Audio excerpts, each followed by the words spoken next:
긍휼과 사랑이 풍성하신 고마우신 저희들의 아버지 하나님, 허물과 죄로 죽어 있었고 일찍이 하나님의 곁을 멀리 떠나 마음으로 원수되었던 인생들을 우리 주 예수 그리스도의 십자가의 보혈과 그 크신 사랑 안에서 다시 찾아주시고 건져주시고 살려주셔서 부활 생명 안에 연합되게 하심으로 주님과 함께 이 생명의 길을 걸을 수 있는 영광을 허락하신 하나님, 진심으로 감사를 드립니다. 고마우신 아버지 하나님, 오늘까지 살아온 저희들의 인생길이 하나님의 뜻 안에서, 하나님의 섭리 안에서 하나님의 이끄심을 따라 살아온 줄로 저희들이 믿고 또한 감사를 드립니다. 이런저런 시련과 고난들이 많고 크고 작은 시련의 풍랑들이 있었지만 우리 주님 오늘 이 순간까지 지켜주시고 함께 하셔서 크신 긍휼 안에, 그리스도 안에 저희들을 감춰주신 것을 감사를 드립니다. 아버지 하나님, 이번에 이 귀한 수양일을 갖게 하시고 간만에 성도들과 함께 교제케 하시고 말씀을 대언케 하시고 전하게 하신 은혜도 또한 감사를 드립니다. 하나님, 이제 또 새해가 시작되었습니다. 살아가는 시간 동안 하루하루 오직 믿음의 주에 온전케 하시는 이인 우리 주님만을 잠잠히 앙망하게 하심으로 주님의 이끄심 따라서 남은 시간 주님과 함께 동행하다가 잠깐 후면 오실 우리 주님 앞에 서로가 서로에게 기쁨이 되고 자랑의 면류관이 되어 설 수 있도록 그날까지 우리 주께서 이끄실 줄 믿고 또한 감사를 드립니다.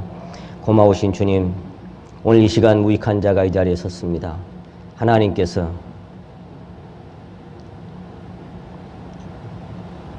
이 미천한 종의 심령 안에 계시하시고 보여주신 것들 증거케 하실 때에 우리 성도들의 심령 안에 믿음과 빛과 사랑을 더해 주시고 증가시켜 주시기를 원합니다.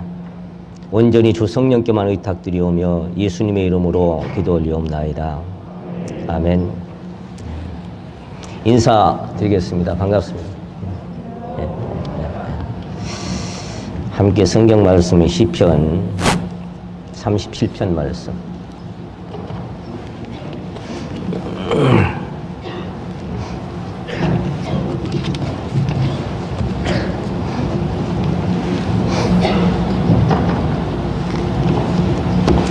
시편 37편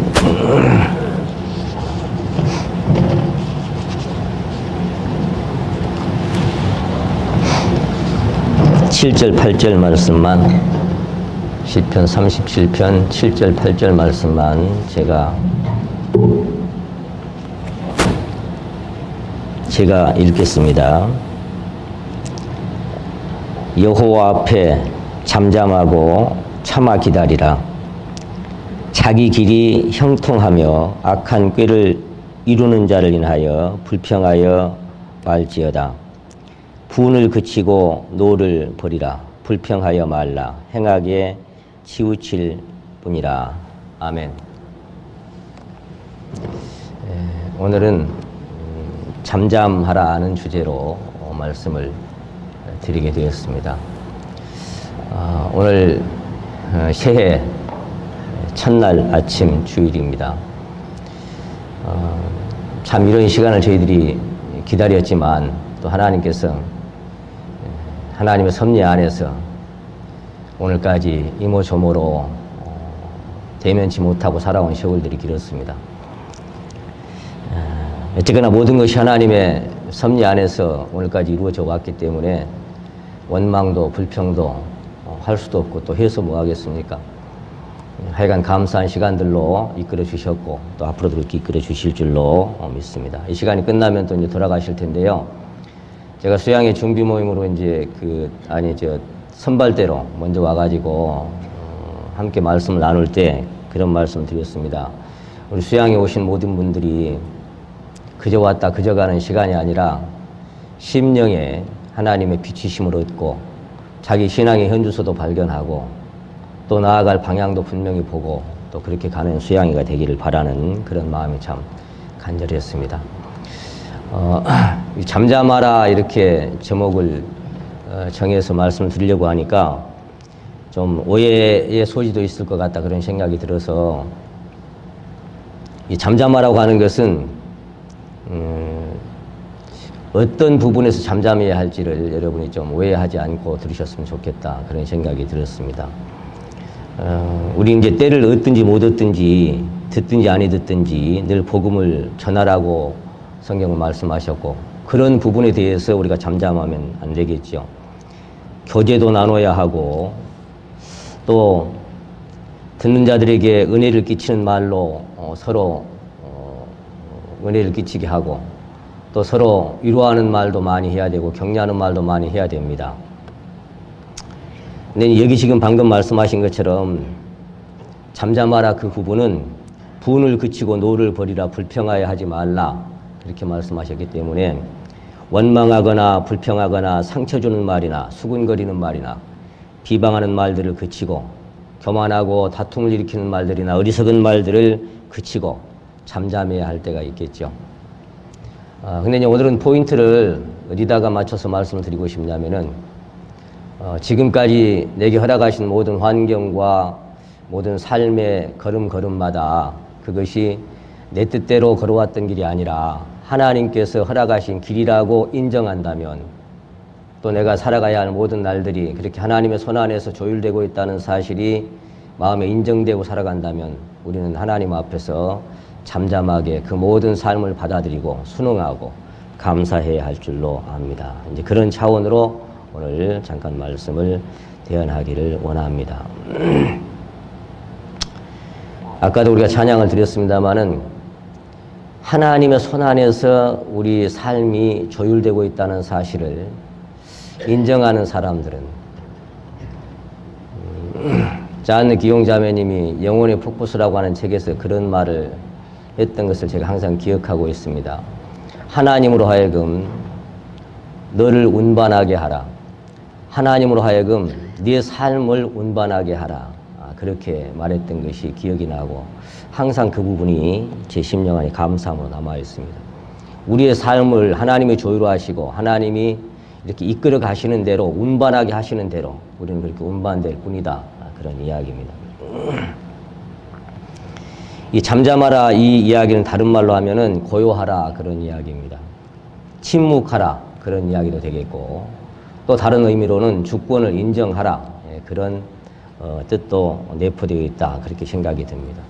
주님의 뜻을 이루소서 고요한 중에 기다리니 고요한 마음으로 기다린다고 하는 것은 내 뜻과 내 원함이나 모든 것을 내려놓고 하나님의 이끄심을 바라는 그런 마음이 고요한 마음이 되겠죠.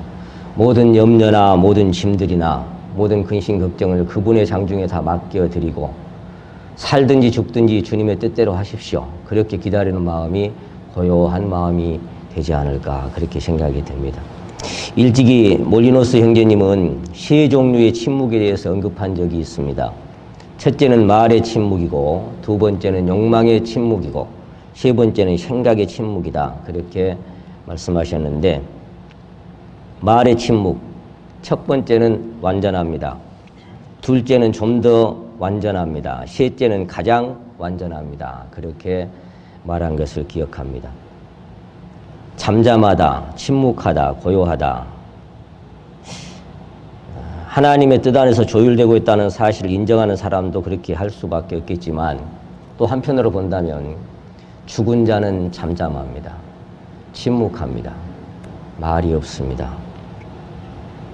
공동묘지는 늘 조용할 수밖에 없습니다. 거기는 아무런 문제도 일어나지 않습니다.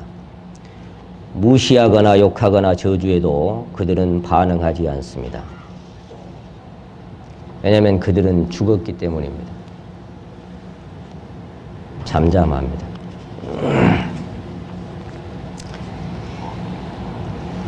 제가 그 죽은 자의 부분을 상태를 생각하다가 이런 생각이 들었어요. 이미 죽은 자는 아무것도 아닙니다. 그러므로 아무것도 아닌 자로 여겨도 아무렇지도 않습니다. 여러분 그렇습니까? 죽은 자는 아무것도 아니에요. 그러므로 아무것도 아니게 누가 여겨도 아무렇지도 않아야 죽은 자인 거예요. 죽은 자는 이미 자기 연민에서 해방되었습니다. 자기 사랑에서 벗어난 사람입니다. 서운함도 섭섭함도 자기 연민이 동기가 되는 것입니다. 대접받기 바라는 마음도 자존에서 시작됩니다. 죽은 자는 아무것도 바라지 않습니다. 아무것도 원하지도 않습니다. 정도 욕심도 이미 십자가에 못 박혀 죽었기 때문입니다. 죽은 자가 어떻게 대접받기를 원하겠습니까? 죽은 자가 어떻게 사랑받기를 원하겠습니까? 죽은 자가 어찌 섬김받기를 원하겠습니까? 죽은 자는 섭섭함도 서운함도 내색하지 않습니다. 죽은 자는 말이 없습니다. 죽은 자는 모든 것을 가슴에 묻어두고 그저 잠잠히 침묵하는 것이 죽은 자입니다. 지렁이도 밟으면 꿈틀댄다는 옛말이 있습니다. 그러나 죽은 자는 밟혀도 꿈틀대지 않습니다. 지렁이도 살았기 때문에 꿈틀대거든요. 근데 죽은 자는 밟아도 꿈틀대질 않아요. 누구한테 밟혀본 적이 있습니까? 꿈틀거렸습니까? 그리스도와 함께 십자가에 못 박혀 죽은 자는 내면 깊은 곳에 숨겨진 자존도 함께 죽었습니다. 자기 신뢰와 자기 자랑으로 치장된 자존이 죽었기 때문에 알려지고 싶고 인정받고 싶은 자존도 함께 죽었습니다. 지기 싫어하고 잘난 척하던 자존이 죽었습니다. 권면이나 책망보다 칭찬 듣기 좋아하던 자존도 죽었습니다. 무시당하기 싫어하고 멸시당하기 싫어하던 자존이 죽었기 때문에 잠잠합니다. 조금만 억울한 일을 당해도 분을 사귀지 못하던 자존이 죽었습니다. 여러분 정말 그렇게 죽었습니까? 항상 자기를 변명하고 변호하면서 자기 허물과 약점을 감추고 살았던 자존이 죽었습니다. 조금도 손상당하기를 싫어했던 신성 불가침의 재단, 자존의 바벨탑이 무너진 사람, 그런 사람들은 누가 어떻게 하든 잠잠히 침묵합니다. 사실 침묵은 본래 우리 주님께서 보여주신 본이 침묵의 본이었습니다. 진리에 관한 말씀을 선포할 때는 침묵하지 않으셨지만 자기 자신에게 하나님의 뜻이 통고할 때는 잠잠하셨습니다. 그래서 이사야 53장에는 자, 여기를 저부터 한번 찾아보시겠습니다. 이사야 53장.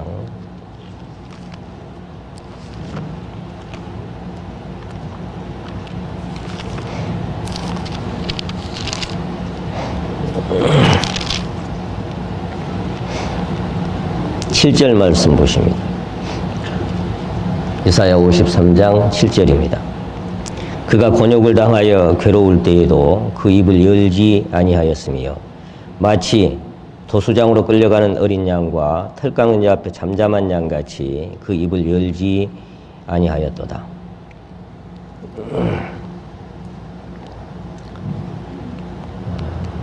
이 세상에 오셔서 하나님께서 맡기신 소명을 완수하시려고 이제 마지막 십자가를 앞둔 그 죽음을 앞둔 그 시점에서 우리 주님은 아무런 말씀도 하시지 않았습니다. 끝까지 침묵하셨습니다. 곤욕을 당하여 괴로울 때에도 그 입을 열지 아니하셨습니다. 부살장으로 끌려가는 어린 양과 털 깎는 자 앞에 잠잠한 양같이 그저 잠잠하게 가셨습니다. 그토록 사랑하던 그 제자들이 다 버리고 도망친 후에 홀로 끌려가셔서 온갖 수치와 모욕을 당하셨지만 그분은 침묵으로 일관하셨습니다. 찾지 않고 제가 말씀드릴 텐데요. 이사야 26장 62절에는 거짓 증인들을 이제 청해가지고 막 네가 이랬다며 저랬다며 막 이렇게 이제 공격을 하지요. 고발을 당하지요. 근데 대제사장이 묻습니다. 많은 사람들이 너를 고발하는 거 듣지 않았느냐. 뭐 좀 대답을 좀 해봐라. 그런 일 있어 없어? 말하자면 그렇게 이제 묻는 거죠. 너 그런 말 했어 안 했어? 이렇게 묻는 겁니다.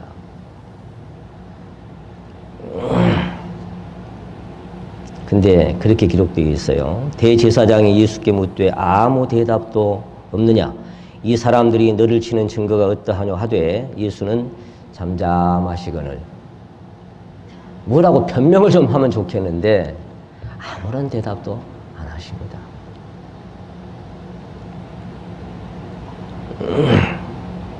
마태복음 27장 12절에는 대제사장들과 장로들에게 고소를 당하시되 아무 대답도 아니하시는지라.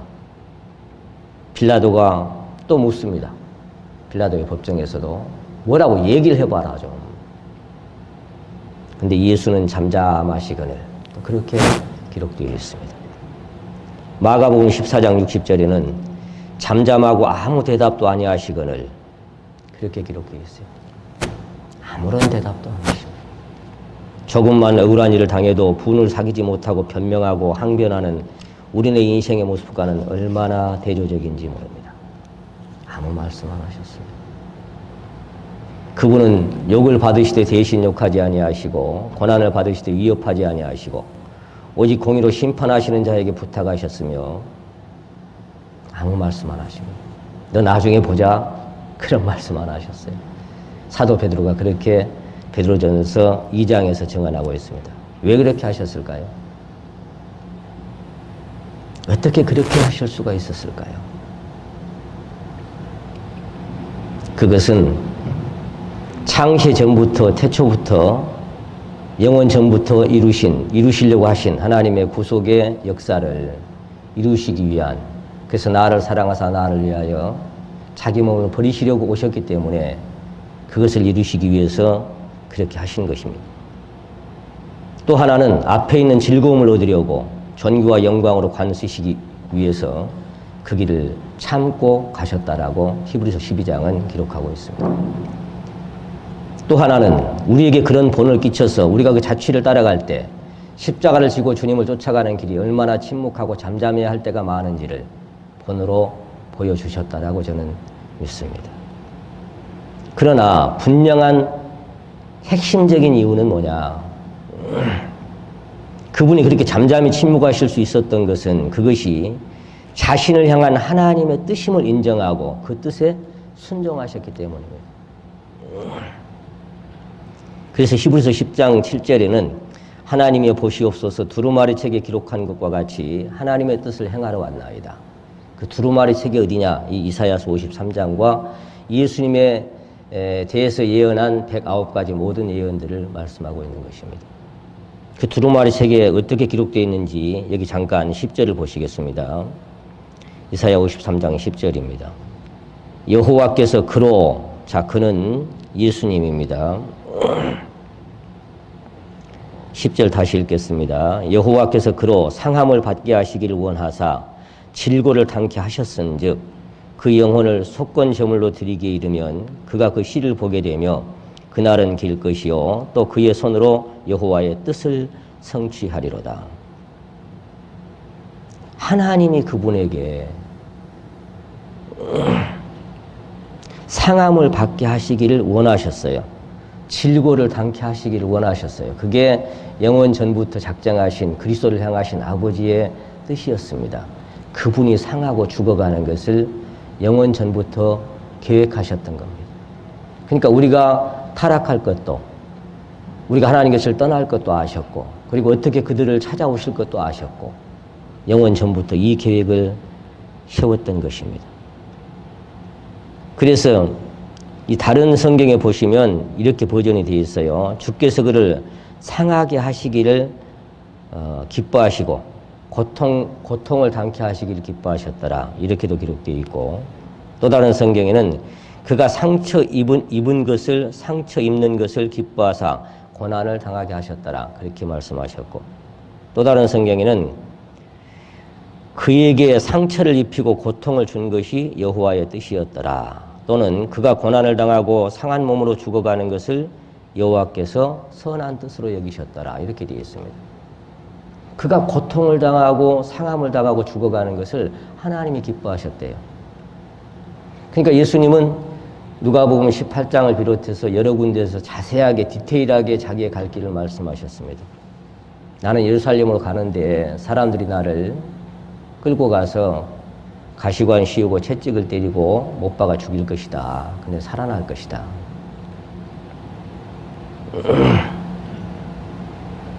그렇게 죽는 것이 하나님의 뜻이었습니다. 이것이 두루마리 책에 기록된 아들을 향한 하나님의 뜻이었습니다. 주님은 그걸 아셨습니다. 그러므로 주님은 마태복음 26장 24절이나 거기는 인자는 자기에게 대하여 기록된 대로 가거니와 이렇게 말씀하셨습니다. 기록된 대로 가거니와 나 자신에 대해서. 또는 누가복음 22장 22절에는 인자는 이미 작정된 대로 가거니와 그래서 베드로가 검을 들고 막 설칠 때 말씀하십니다. 야, 검을 집에 꽂아라. 아버지께서 내게 주신 잔을 내가 마시지 아니하겠느냐. 주님은 아셨어요. 내가 가야 할 길이 어떤 길인 것을 일찍이 다 아시고 계셨던 거예요. 여러분, 저는 그 사실을 읽으면서 참 마음이, 가슴이 참 뜨거워질 때가 있었습니다. 왜 그랬냐면 우리 모든 인생은 내일은 오늘보다는 나을 거라는 기대를 가지고 살아가지 않습니까? 이제 새해인데 작년보다는 금년이 더 나아지기를 바라고 지금까지보다는 앞으로의 삶이 더 형통하기를 바라고 모든 것이 잘 풀리고 잘 되기를 원하는 것이 인간의 본연의 소망이지 않겠습니까? 근데 주님은 앞으로 갈수록 뭐가 잘 되겠지 그런 소망이 아니라 나의 결과는, 내 인생의 끝은 가다가 죽는 거야. 사람들이 결국 나를 끌어다가 얼굴에 침뱉음을 당하고 모진 수모와 권역을 다 당하고 그리고 내가 죽는 것이 내 인생의 마지막 목적지야. 그 십자가가 내 삶의 마지막 종착역이야. 그걸 아셨어요. 그것도 디테일하게 자세히 알고 계셨어요. 그 삶이 얼마나 아팠을까. 그 마음이. 환자가 병이 생기면 병원에 가거나 약을 먹으면서 좀 더 나아지겠지. 그런 소망이 있지 않습니까? 근데 주님은 그런 소망이 아니라 죽는 것이 자기 길의 마지막임을 아셨습니다. 얼마나 마음이 아팠을까. 철딱서님 제자들은 그런 마음도 모르고 누가 크냐고 맨날 다투기나 하고 아무도 자기 마음 알아준 사람이 없었습니다. 그래서 주님은 외로우셨습니다. 주님은 고독 속에서 사셨습니다. 군중 속의 고독을 느끼셨습니다. 그래서 제자들이 따라다니고 수많은 사람들이 볼떡 물고기 먹고 따라다녔지만 밤마다 홀로 감람산에 가셨습니다. 아버지와 마음을 나누기 위해서. 그분은 홀로 그 고독의 길을 가신 것입니다. 그걸 아셨기 때문에 그런 말씀하셨죠. 나의 받을 세례가 있다. 그 십자가의 죽음을 말씀하셨고 그 이루기까지 나의 답답함이 어떠하겠느냐 그랬어요. 나의 답답함이 어떠하겠느냐. 다른 말로 하면 얼마나 내 마음이 답답하고 눌림이 있겠느냐 그런 이야기. 너무나 자세히 아니까. 나 이 길을 가야 되는데 그 길을 가야 하는 내 마음이 얼마나 답답한지 너희가 알겠냐? 나는 알고 있다 그 말. 내가 가야 할 길을. 그래서 침묵하신 겁니다. 왜?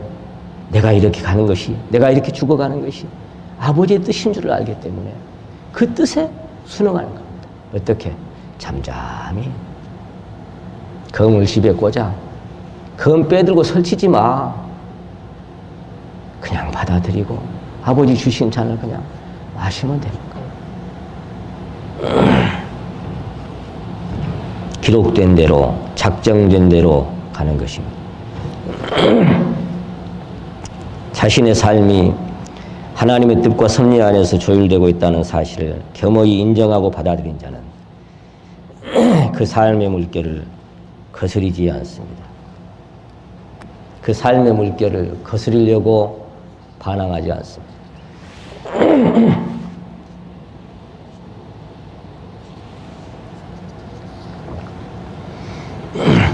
우리 주님은 죄송합니다. 하나님의 영광의 광채시고 그 본체의 형상이신 것을 우리가 알고 있습니다. 하나님은 자기 생명이신 그분을 너무나 사랑하시고 기뻐하셨습니다. 그래서 두 번이나 세례 요한에게 세례받을 때도 그렇고 변화산상에서도 그렇고 마태복음 3장 17절에 마태복음 17장 5절에 똑같은 말씀을 하늘에서 들려주셨죠. 이는 내 사랑하는 아들이요 내 기뻐하는 자라. 자, 마태복음 3장을 찾겠습니다. 저는 여기 3장과 4장의 이 갈림길에서 원래는 장이 정해지지 않았잖아요. 이 성경이 원래는 3장 16절입니다. 마태복음 3장 16절. 예수께서 세례를 받으시고 곧 물에서 올라오실새 하늘이 열리고 하나님의 성령이 비둘기같이 내려 자기 위에 임하심을 보시더니 하늘로서 소리가 있어 말씀하시되 같이 읽겠습니다. 시작. 이는 내 사랑하는 아들이요 내 기뻐하는 자라 하시니라.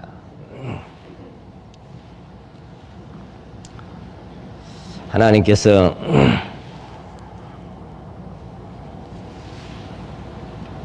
우리가 자녀를 보고 기뻐하는 그 기쁨과 즐거움보다 비교할 수 없을 만큼 그 아들을 보시는 하나님의 마음은 너무나 기쁘고 즐거웠습니다. 하나님께서 그토록 사랑하신 아들, 그토록 기뻐하시는 아들, 자기 생명이니까요. 하나님 자신이니까 사실은. 그러나 그 사랑하시는 아들이 걸어야 할 길은 고난의 길이요 외로운 십자가의 길이요 죽음의 길이었습니다.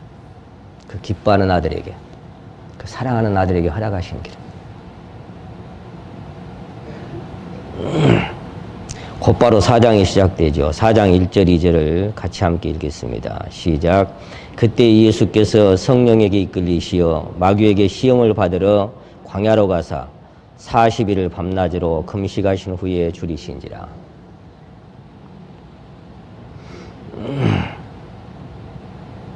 하나님께서 가장 사랑하시고 기뻐하신 아들에게 예비된 길, 그 길은 평탄하고 순탄한 길이 아니라 모래바람 부는 광야의 메마른 사막이었습니다. 내가 사랑하는 아들이요 기뻐하는 아들이라고 말씀하시고는 성령으로 충만케 하셔서 바로 걷게 하신 길이, 바로 기다리는 길이 모래바람 부는 삭막한 광야가 주님을 기다리고 있었습니다. 그 처절한 시험의 길이, 그 시험의 순간들이 우리 주님을 기다리고 있었던 것입니다. 고로 하나님께서는 사랑하시는 자에게 시험을 주십니다. 광야에 찬바람 불더라도 앞으로 남은 길 멀지 않네. 우리가 걸어야 할 길이 그런 길이 있다고 했어요. 찬바람 부는 메마른 광야를 하나님은 사랑하시는 자들에게 허락하십니다. 하나님은 사랑하시는 자에게 고난을 허락하십니다. 가장 사랑하시는 자에게 아픔도 주십니다. 하나님은 사랑하시는 자에게 징계도 주십니다. 사랑하시는 아들을 책망하시고 사랑하시는 아들을 연단하십니다. 망치질을 하십니다. 사랑하시는 아들을 빚어가십니다. 사랑하시는 자에게 고통도 주시고 눈물도 허락하십니다. 사랑하시는 자에게 때때로 넘어짐도 허락하시고 실패도 허락하셔서 자기 자신이 홀로 설 수 없는 인생인 것도 발견해가게 하십니다. 내가 얼마나 연약하고 무익한 인생인지도 발견하게 하십니다. 하나님은 사랑하시는 자의 삶의 질병도 허락하시고 크고 작은 풍랑도 허락하십니다. 사랑하시는 자에게. 기억하십시오. 미운 자식 떡 하나 더 주는 겁니다. 사랑하시는 자에게 그런 길을 허락하십니다. 그러므로 우리가 오해하지 말아야 할 것은 우리 사랑하는 성도님들의 삶 속에 이런저런 풍랑과 시련과 질고들이 있을 때 저 뭘 잘못해서 저 모양이야 이렇게 평가하지 마십시오. 함부로 생각하지 마십시오. 여러분, 그것이 징계가 됐든 연단이 됐든 핵심은 사랑하시기 때문에 주신 겁니다.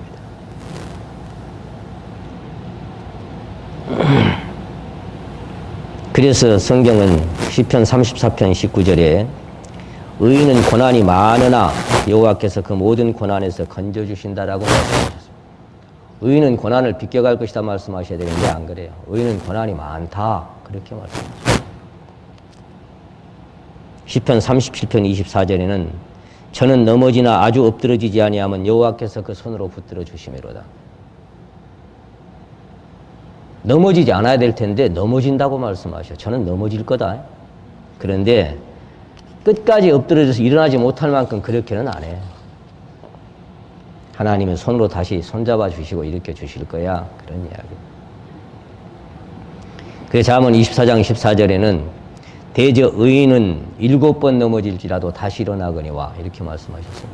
안 넘어지고 가면 좋을 텐데 넘어집니다. 여러분, 여러분의 마음의 신앙이 흔들려 본 적이 있습니까?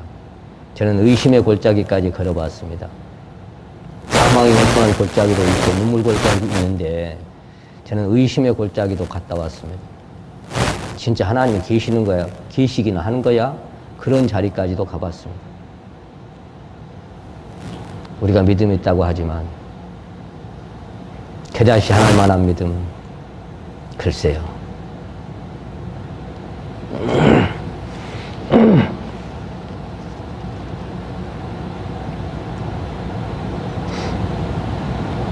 사도행전 14장 22절에는 우리가 하나님의 나라에 들어가기까지 많은 환난을 겪어야 할 것이라고 사도 바울은 말씀하고 있습니다. 안 겪고 가면 좋을 텐데 많은 환난을 겪고 갈 것이다. 그렇게 기록되어 있습니다. 예수님께서도 요한복음 16장 33절에 말씀하셨습니다. 세상에서는 너희가 환난을 당하나 담대하라. 내가 세상을 이기었노라. 환난을 안 당하면 좋겠는데 환난을 당할 것이다. 그렇게 말씀합니다. 그러므로 신앙의 길은, 의인의 길은 고난이요 고통의 길입니다. 어쩔 수 없이 그 길을 가야 돼요. 때때로 흔들리고 넘어지지만 아주 엎드러지지는 않는 길이 이 신앙의 길입니다.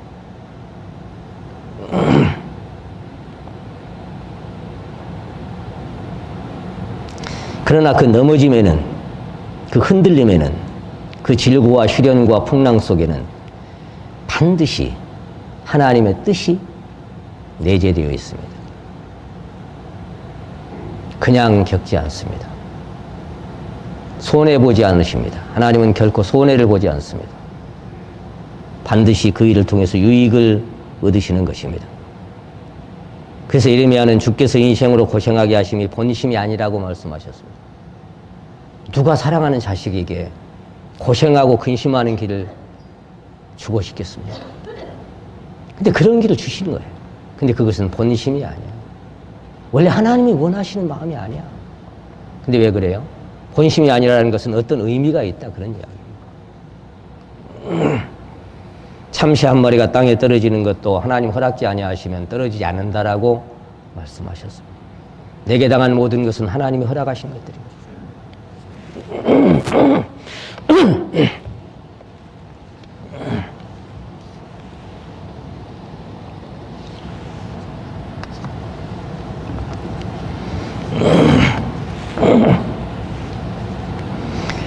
그러므로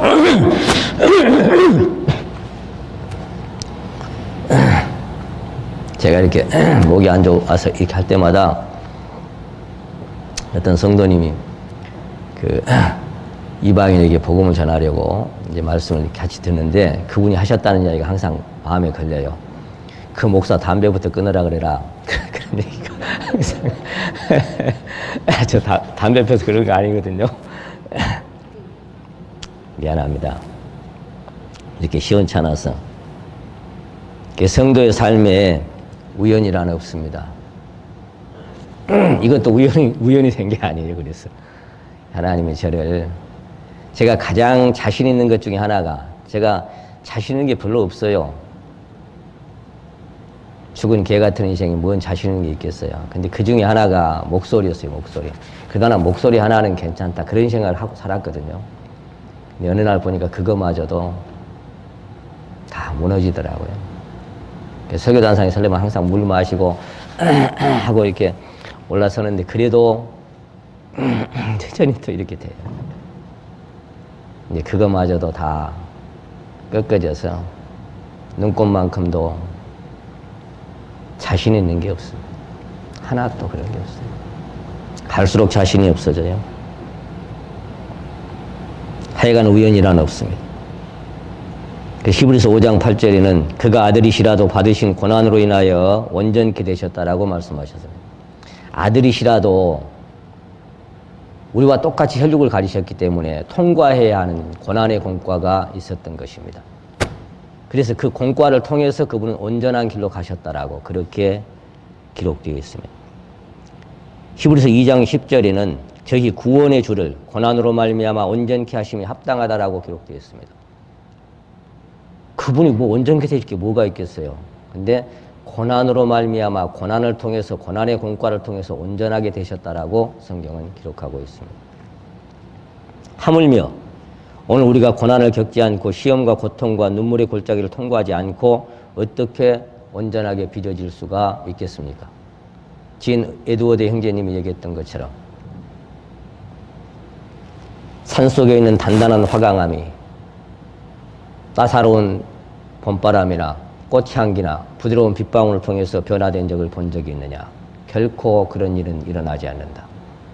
그 단단한 화강암이 변화를 일으키려면 반드시 뾰족한 정과 무거운 망치가 있어야 된다. 그랬습니다.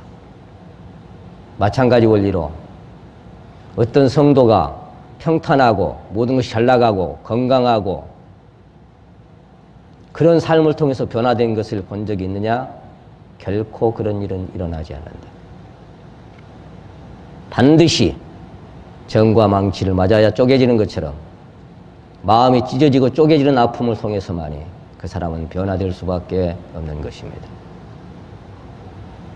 헤르만 헤세의 그 기도를 뭐가 좋다고 수년 동안이나 맨날 읊었던 저 자신이 왜 내가 그 기도를 했지라고 후회했던 그 시간이 있었는데 때는 이미 늦어버리고 말았더라고요.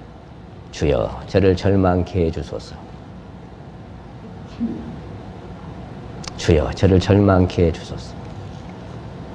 미친 듯 모든 슬픔을 맛보게 하시고 온갖 고뇌의 불꽃을 핥게 하시며 모든 치욕을 당하게 하소서. 제가 자신을 지탱하도록 도와주지 마시고 제가 뻗어나가는 것을 도와주지 마십시오. 그 기도가 뭐가 좋다고? 미친 듯 모든 슬픔을 맛보게 해달라고, 온갖 치욕을 받게 해달라고. 그 기도를 제가 몇 년 동안 날마다 드렸어요. 어느 순간 보니까 진짜 그런 길을 가고 있더라고요. 그래서 제가 주님 왜요? 이렇게 여쭈는데 주님은 네가 그렇게 기도했잖아 그래요. 근데 뭐가 좋아서 그 기도를 드렸냐면 마지막 구절이 좋아서, 그 헤르만 헤세의 시의 마지막이 좋아서. 어떻게 맞춰지냐면요, 그러나 저의 온 자아가 이지러질 때 그때는 저에게 가르쳐 주십시오. 뭐를? 주님이 그렇게 하셨다는 것을, 주님이 내게 불꽃과 고뇌를 보내셨다는 것을. 왜냐하면 저는 기꺼이 멸망하고 기꺼이 죽어가오리다마는 당신의 품속에서만 죽을 수 있기 때문입니다.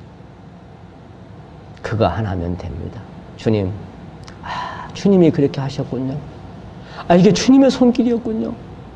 이게 하나님의 섭리였군요. 이것을 발견할 때 주님이 마지막 십자가에서 다 이루었다 하신 것은 누구 뜻을 이룬 거예요? 그 상한 받기를 원하시는 그 하나님의 뜻이 이루신 겁니다. 다 이루었다 하실 때 그냥 이루어진 겁니까? 그 고난과 눈물과 고통과 그 죽음을 통해서 그 뜻은 완성된 겁니다. 당신이 그렇게 하셨다는 것을, 하나님이 나를 그렇게 하셨다는 것을, 그거면 됐습니다. 그게 좋아서 그 시를 날마다 읊었던 것입니다.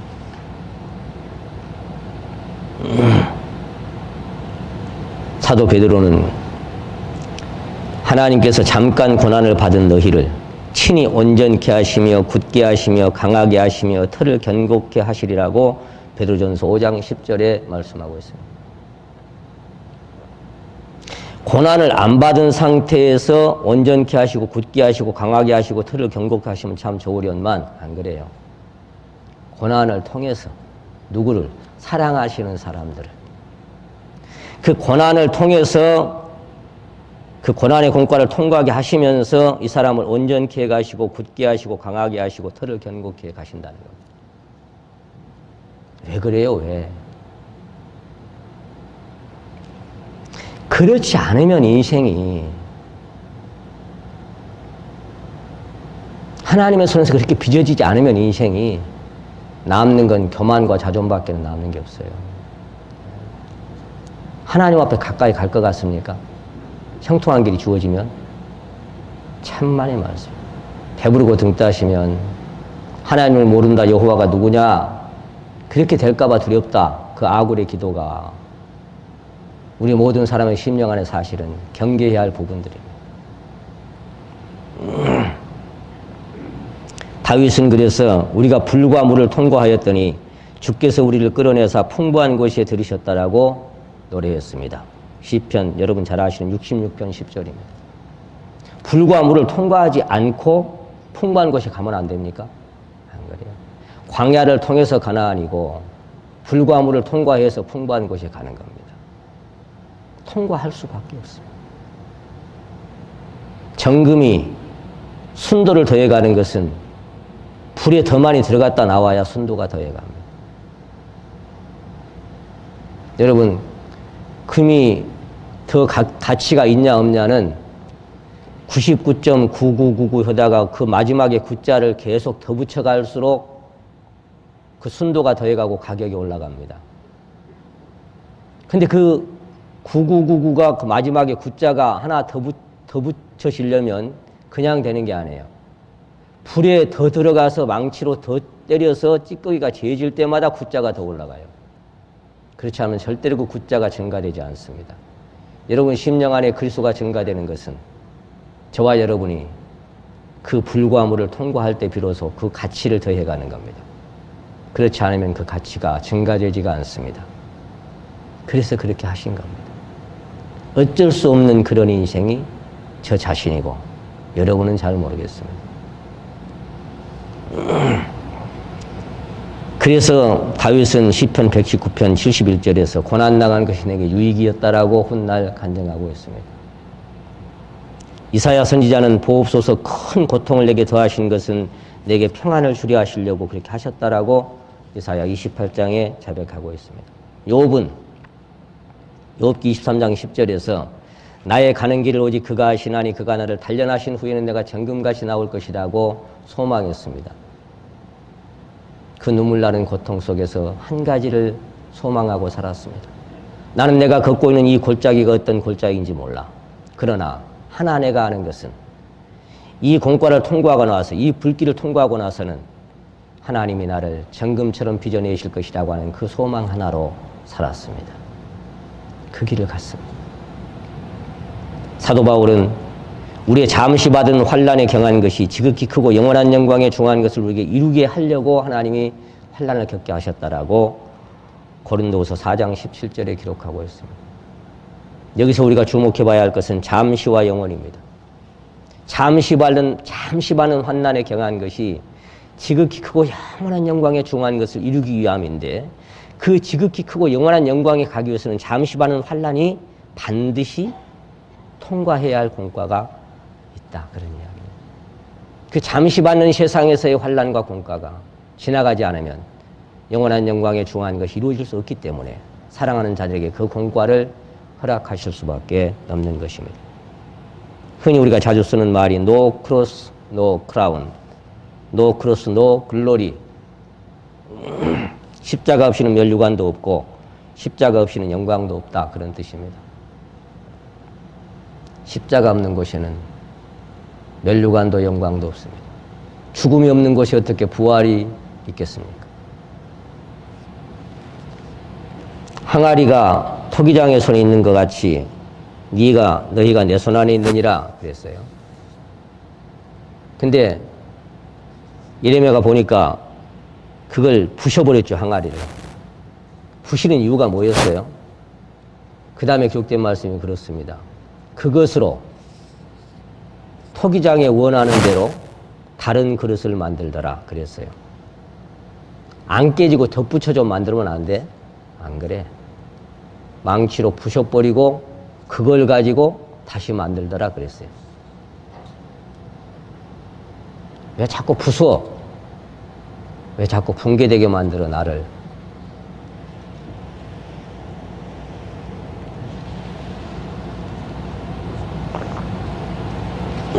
그래 사도 바울은 로마서 8장에서 우리가 그와 함께 영광을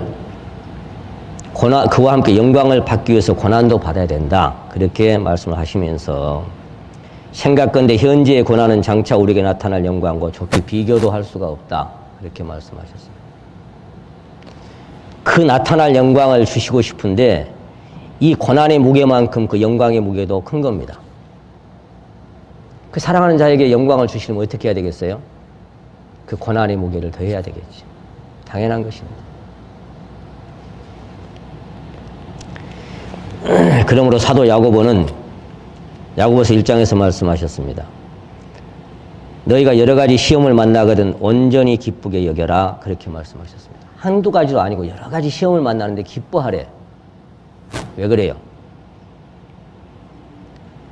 이는 너희 믿음의 시련이 인내를 만들어낸다 그랬습니다. 인내를 온전히 이루어라. 그러면 온전하고 구비하여 조금도 부족함이 없는 자가 될 것이다. 참고 인내하는 것은 힘들 때 그것이 필요하지. 고통스러울 때 인내가 필요한 것이지. 평범할 때는 무슨 인내가 필요합니까? 고린도후서 1장에서 위로를 말씀하셨는데 위로라고 하는 것은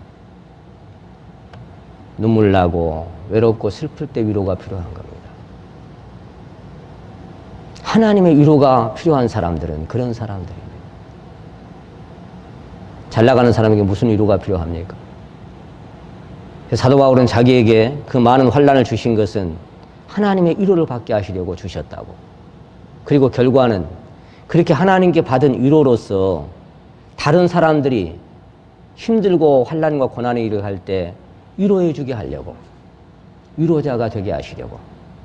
이 땅의 모든 위로자들은 상처받은 위로자들이다. 그런 책 제목이 있습니다. 상처받은 위로자. 그렇지 않으면 위로자가 될 수가 없지요. 눈물에 젖은 빵을 먹어보지 않았는데 어떻게 배고픈 사람의 심령을 이해할 수 있겠습니까? 그 사람의 처지와 입장에 가서 함께 아파보지 않은 사람은 사실 이해한다고 하는 것은 불가능할 수도 있습니다. 이해? 글쎄요. 그래서 시험을 참는 자는 복이 있다. 그렇게 말씀하셨는데 이것이 옳다 인정하심을 받은 후에 주께서 자기를 사랑하시는 자들에게 약속하신 생명의 멸관을 주실 것이다. 이렇게 야고보는 기록하고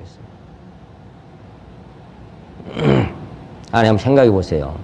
성경 지식이 많거나 신학을 패스하거나 목사나 장로나 전도사나 훌륭한 일을 많이 한 사람들에게 생명의 멸관을 주신다. 이렇게 하면 참 좋을 텐데 그렇지 않아요. 물론 일한 대로 갚아주신 건 따로 있지만 뭐라고 말씀하세요? 시험을 참는 자, 그런 사람은 복이 있는데 왜 그러냐? 이것이 옳다 인정하심을 받은 후에 주께서 자기를 사랑하시는 자들에게 약속하신 생명의 멸류관을 주실 것이다. 통과하는 사람에게 그게 기다리고 있다 하냐? 그런 이야기예요.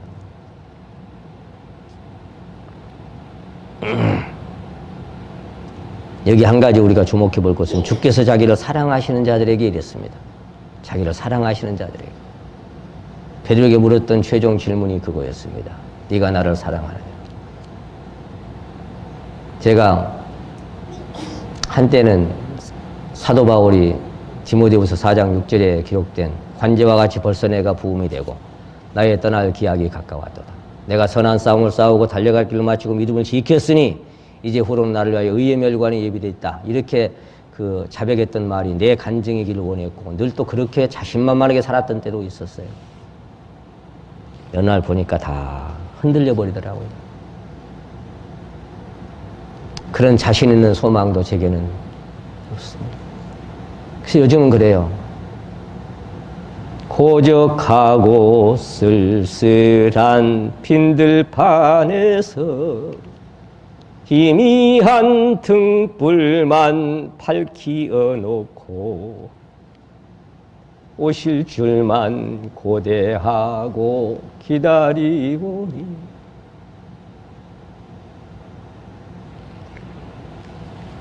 죄송합니다. 제가 눈물로 이 찬양을 참 자주 드립니다. 오 주여 언제나 오시렵니까? 그 가사 중에 고적하고 쓸쓸한 빈들판에서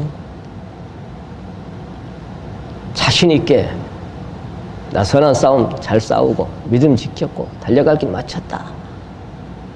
그렇게 활활 타오르는 자신감의 불꽃이 아니라 희미한 등불만 밝혀놓고 믿음도 어디 가버린 것 같고 신앙에 그 자신 있었던 모두가 다 잠든 밤에도 누군가는 홀로 깨어 있어야 된다라고 그런 표현을 모두가 다 바람에 흔들리는 날에도 누군가는 흔들리지 않고 서 있어야 된다라고 그런 사람이 저인 줄 알았어요. 다 주를 버릴지라도 나는 적어도 한때 저도 그런 자신감으로 살았습니다.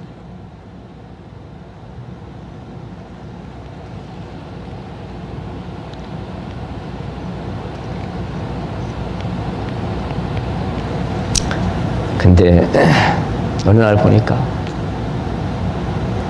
사도 베드로가 어둠 속에 통곡했던 것처럼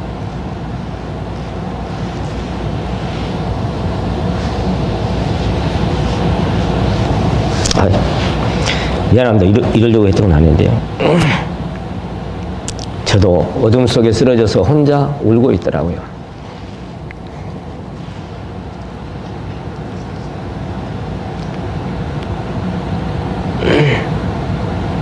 근데 그 말씀에서 제가 하나를 희망을 얻었습니다. 선한 싸움 싸웠고 믿음을 지켰고 달려갈 길 마쳤는데 이제 내게는 의의 멸류관이 예비되어 있다 그랬는데 그 다음 말씀이 제 가슴에 위로가 됐어요. 내게만 아니라 주의 나타나심을 사모하는 모든 자에게니라. 그게 제 자신의 바람이 되더라고요. 그래요. 저는 그 세 가지에 대해서는 큰 소리 칠 수 없지만 마지막 그 부분 내게만 아니라 주의 나타나심을 사모하는 아침에 일어나면 어젯밤에도 안 오셨네요. 혹시 오늘은 오시려나? 저녁이 되면 오늘 또 안 오셨네요. 오늘 밤에는 오실란가? 그렇게 날마다 주를 기다립니다.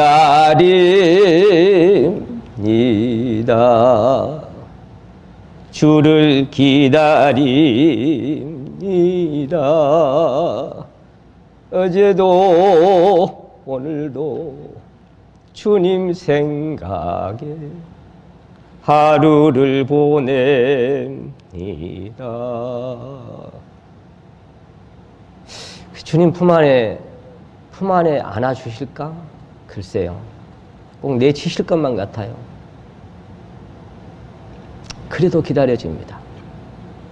오늘 주님 오시면 그 발등상 앞에 엎드려서 펑펑 울어버릴 것만 같지만 그래도 주님이 기다려집니다. 오늘 오셨으면 참 좋겠습니다.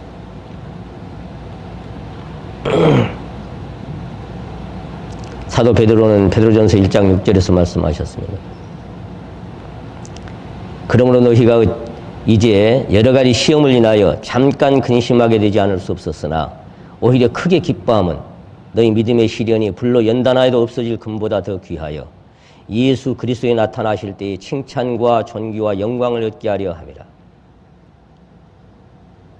참 기가 막힌 말씀입니다.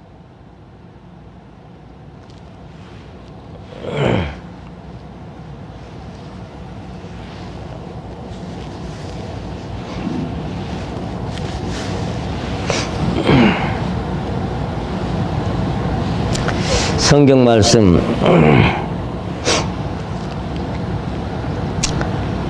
말씀 많이 읽고 지식에 능하거나 많이 헌신하거나 종교적인 삶에 열심을 내는 자, 그런 자들에게 칭찬과 존귀와 영광을 얻게 하신다는 것이 아닙니다.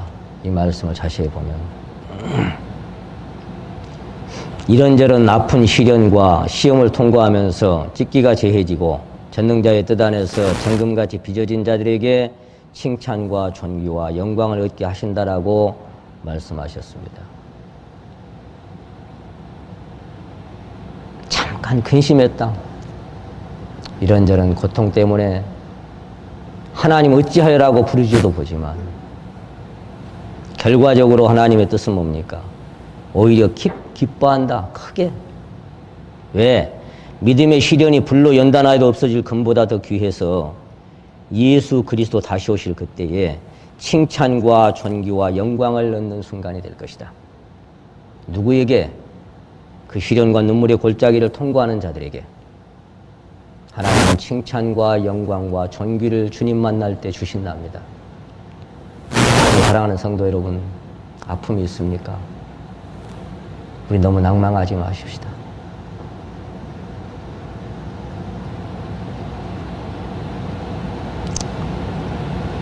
그래서 사도 베드로는 사랑하는 자들아 너희를 시련하려고 오는 불시험을 이상한 일 당하는 것 같이 이상히 여기지 말고 오직 너희가 그리스도의 고난에 참여하는 것으로 즐거워하라.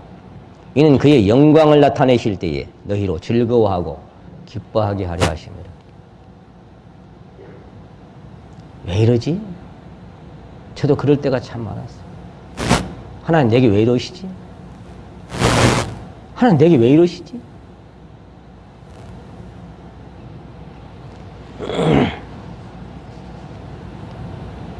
혹자는 이렇게 말합니다. 시험의 크기는 저와 여러분을 향한 하나님의 비전의 크기와 비례합니다. 그랬더라고요. 우리가 당한 시험의 크기는 하나님께서 우리에게 향하신 비전의 크기와 똑같다. 그러니까 비전이 없는 사람에는 시험도 없겠죠. 시험을 크게 주는 사람은 하나님의 비전의 크기도 그만큼 크다. 그런 이야기입니다. 칭찬과 존귀와 영광을 얻게 하시려고 말씀하시는 그 하나님. 시련과 고난의 크기는 성도를 향한 주님의 사랑의 크기입니다. 그거 아십니까? 성도에게 당해진 시련과 고난의 크기는 하나님의 사랑의 크기예요. 다시 말하면 이는 내 사랑하는 아들 내 기뻐하는 자라 하신 그분이 그 사랑하시고 기뻐하신 아들에게 가장 큰 고난의 길을 허락하시고 그리고 그를 따르는 많은 제자들 그 후에는 많은 성도들에게 여전히 그 고난의 길을 보이시고 본을 따라오라고 말씀하십니다. 하나님께서 참으로 사랑하셔서 그날의 칭찬과 존귀와 영광을 얻게 하시려는 자들에게는 반드시 시련과 고난의 아픔과 눈물을 허락하시는 것입니다. 그래서 주님은 많이 알고 많이 행하고 많이 드리는 자를 사랑하는 그런 분이 아니라 물론 사랑하시겠죠. 그런 사람도. 그러나 많은 시련과 고난 속에서 아파하며 많은 눈물을 흘리는 사람들을 하나님은 더 사랑하시는 거 믿으십시오. 틀림없습니다. 성경이 그렇게 되어 있어요. 하나님께서 사랑하시는 자들에게 때때로 성공보다는 실패를 먼저 허락하십니다. 그 실패를 통해서 그 생각을 꺾으시고 교만을 꺾으십니다. 자기 능력이나 자기 신뢰가 무너지게 하심으로 인생의 한계를 보게 하시고 자신의 무익함을 깨닫게 하십니다. 사도행전 6장을 한번 보시겠습니다.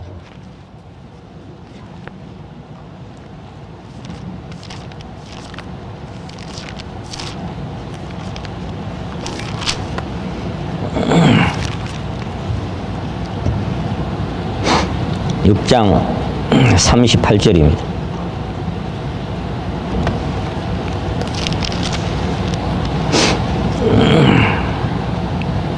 6장이 아니고 7장입니다. 죄송합니다. 7장 20절입니다. 그때에 모세가 났는데 하나님 보시기에 아름다운지라. 그 부친의 집에서 석 달을 길리우더니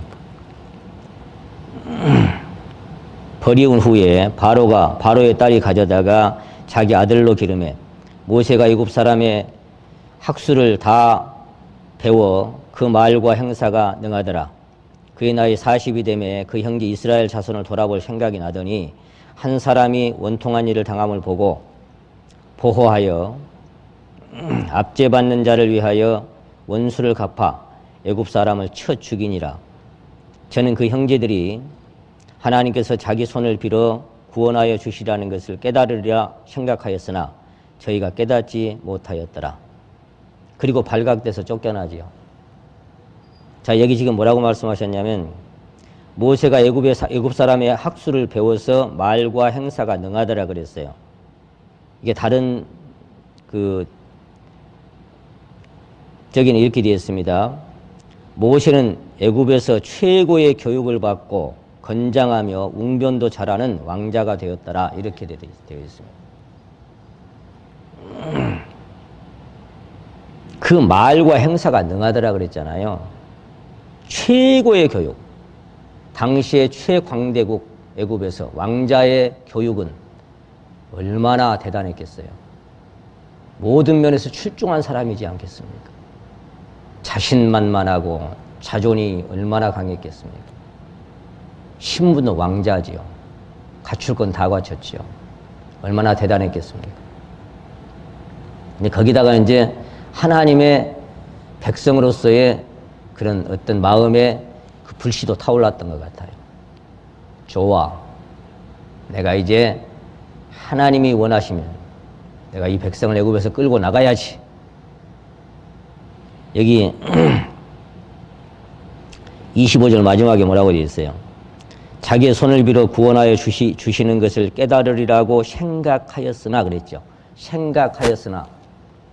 예, 자신만만한 사람의 생각 속에 나오는 건 뭐예요? 이렇게 하면 이렇게 되겠지. 예, 이런 게 있습니다. 스스로 플랜을 짜고 할 것 같습니다. 근데 뭐예요? 살인한 거 들통 나가고 쫓겨나지요.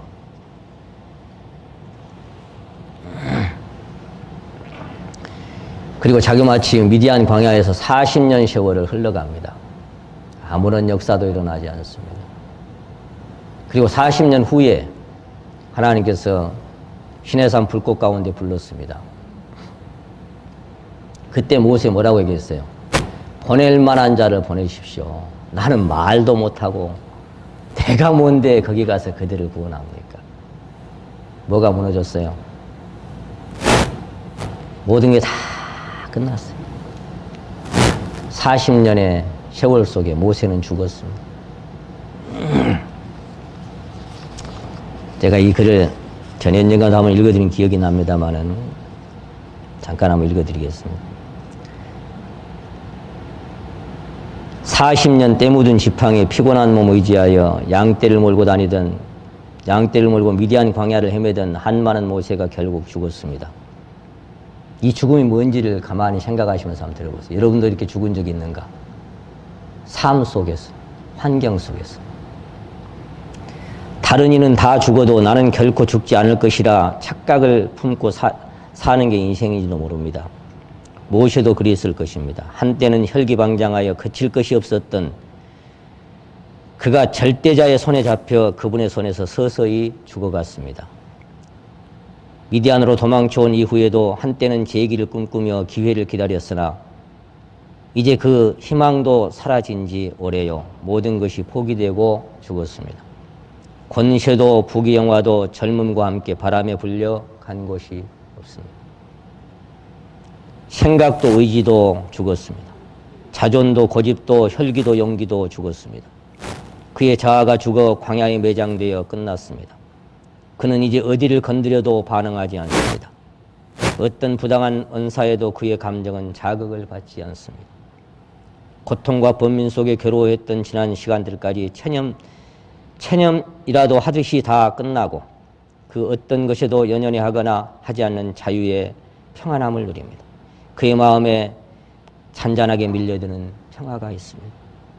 한때 초강대국의 절대 권세자였던 모세가 죽었습니다. 자아의 대가를 톡톡히 지불하고 죽었습니다. 육체가 남긴 빚도 자아가 남긴 외상값도 다 지불하고 이제 장례식을 기다립니다. 이제 그는 번뇌하지도 후회하지도 않을 것입니다. 모세는 이제 아프지도 않을 것입니다. 상처받지도 않을 것입니다. 이제 그는 기쁘지도 않을 것입니다. 괴로워하지도 않을 것입니다. 다시는 환경에도 사람들에게도 영향을 받지 않을 것입니다. 다시는 내면에서 일어나는 생각이나 감정의 영향도 받지 않을 것입니다. 다시는 시간도 세월도 재물도 자존도 그에게 영향을 미칠 수도 없을 것입니다. 그 모든 것이 이제 그에게는 아무것도 아니요 마치 없는 것과 같았습니다. 그가 죽었습니다. 그가 갔습니다. 정도 욕심도 미련도 사랑도 미움도 다 내려놓고 말없이 떠났습니다. 모세가 죽었습니다. 건드려도 반응 없고 부딪혀도 감각 없고 흔들어도 잠잠히 손을 내저으면서 자신의 전 존재를 상실한 채로 쉼을 얻었습니다. 그는 그렇게 죽고 싶어 죽은 게 아닙니다. 도무지 벗어날 수 없는 운명의 수레바퀴에 걸려 전능자의 작정하신 뜻 안에서 어쩔 수 없이 죽어갔던 것입니다. 자기의 원함이 아니죠. 모세가 죽었습니다. 사람들은 다시 생존 세계에서 바빠지겠지만 모세는 홀로 그 생존의 대열에서 분리되어 전혀 새로운 세계로 옮겨갈 것입니다. 그 죽음의 자리까지 내려오기만을 40년이나 기다렸던 그의 주 절대자의 임재 앞으로 시내산의 불타는 떨기나무 아래로 그는 그 자리로 인도함을 받았습니다. 40년 세월 동안. 여러분, 그래서 한 번 죽는 것으로는 안 됩니다. 사도 바울은 날마다 죽는다고 그랬습니다. 많은 시간을 통해서 환경을 통해서 죽어가는 것입니다. 그게 죽음입니다. 제가 지난번에 언젠가 서울에서 삶의 십자가라는 그런 주제로 말씀을 한번 드린 적이 있습니다만 우리는 성경 말씀을 통해서 죽었다는 것을 믿고 깨닫고 물론 그것이 어떤 기초가 되고 이론적인 실제가 될 때가 있습니다. 그러나 그것만으로는 안 됩니다. 삶의 죽음이 필요합니다. 삶의 십자가가 반드시 있습니다.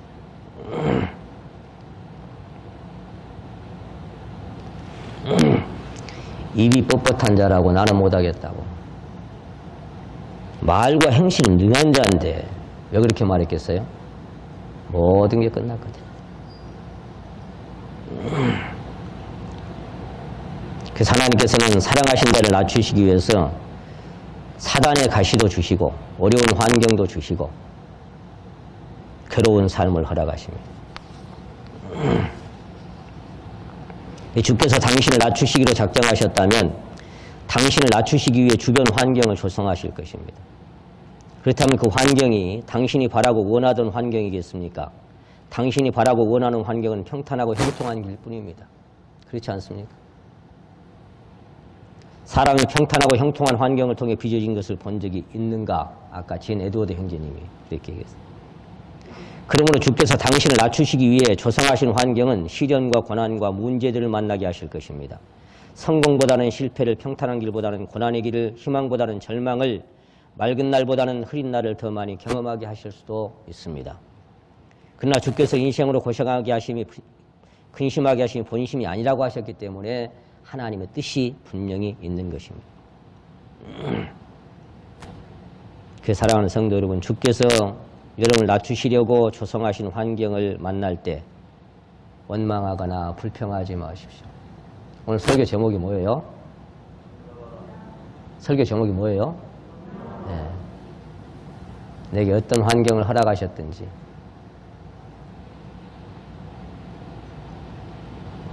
하나님께서 작정하신 목적이 성취되고 나면 그분이 조성하신 환경도 거두어 가실 것입니다. 그때까지 인내하십시오. 만일 잠잠히 인내하지 못하고 요셉처럼 술 맡은 관원장을 의지해서 기대하게 되면 다시 인연이 더해집니다. 술 맡은 관원장 나갔을 때째 요셉이 다른 버전에 보니까 그렇게 돼 있어요. 선생님이 나가서 바로왕 앞에 서거든. 제발 나 좀 생각해 주세요. 나 나쁜 놈 아니에요. 나 그런 일 한 적 없어요. 선생님 알았죠? 나를 좀 생각하십시오. 그 다음에 기록된 말씀이 뭐예요? 석방되는데 술 맡은 관원장은 요셉을 잊었더라. 참 서글픕니다. 근데 그 앞에 구절들은 또 뭐예요? 하나님이 요셉과 함께 하심으로. 하나님이 요셉과 함께 하심으로. 그러면 요셉을 잊게 한 것은 누구예요? 하나님이 그런 거예요. 그로부터 감옥 안에서 처음에는 그랬겠죠. 술 맡은 관원장 석방된 이후에 아마 연락이 올 거야. 길어봤자 2, 3일 안에는 올걸. 요셉은 아마 그렇게 생각했을 수도 있어요. 일주일이 지나 한 달이 지나 뭐야 이거 안 오네. 옥문이 열리고 뭐 성이 있으는가는 몰라도 하여간 요셉 하고 부를 줄 알았는데 아무런 소식이 없는 거예요. 기척이 없는 거예요. 1년이 가고 또 한 달이 가고 2달이 가도 소식이 없어요. 시편 105편은 그런 말씀이 기록되어 있습니다. 한 사람을 먼저 보냈는데 그 발이 착고에 채워졌는데 하나님의 말씀이 그를 단련하고 계셨더라. 그렇게 기록하고 있어요. 그 오게 있는 시간이 무슨 시간이에요? 하나님의 말씀이 그를 단련하고 있는 시간이에요. 그를 연단하고 있는 시간이에요. 그 생각을 깨뜨리고 무너뜨리는 시간이에요. 2년이 지나서야 옥문이 열립니다. 그리고 나서도 또 시련을 겪고 또 시험을 겪습니다.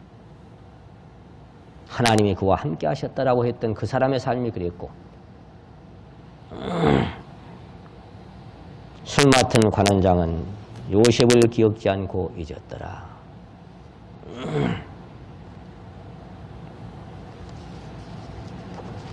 그래서 하나님이 함께 하시는 성도의 삶에는 심히 곤란한 문제들이 발생합니다.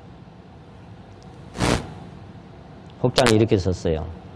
오늘날 우리 한국교회 성도들의 특징 중 하나는 갓 들어온 새신자의 기도나 10년, 20년, 30년 된 집사나 장로나 전도사, 목사들의 기도까지도 거의 똑같습니다. 그랬습니다. 역사 이래로 도무지 바뀌지 않은 것이 바로 이 기도 내용입니다.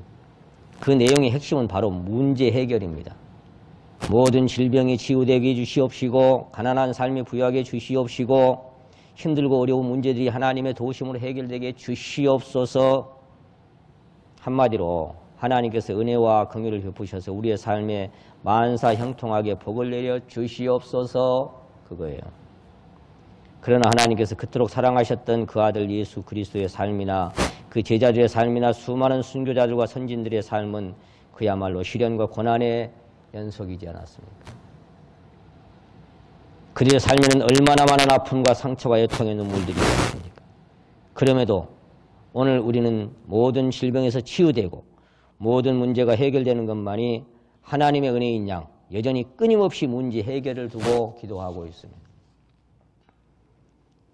그러나 당신의 문제는 해결되지 않아야 한다 그랬습니다. 왜냐하면 하나님의 뜻과 진리는 문제를 해결하는 데 있는 것이 아니라 그 문제로 인하여 하나님께로 그리스도 안으로 더 깊이 가까이 가는 것이 목적이기 때문입니다. 내 주를 가까이 하게 함은 주님께 가까이 가면 그 다음에 뭐가 있어요? 십자가 짐 같은 고생이나 그 길인지 알지만 그래도 원하는 거는 내 일생 소원은 늘 찬송하면서 주께 더 나아가기 원합니다. 꿈에도 소원은 숨질 때 되도록 내 소원은 주님께 그 생명의 연합 안에 더 깊이 잠길 수 있는 것이 내 소원이라면 십자가의 길은 필연입니다.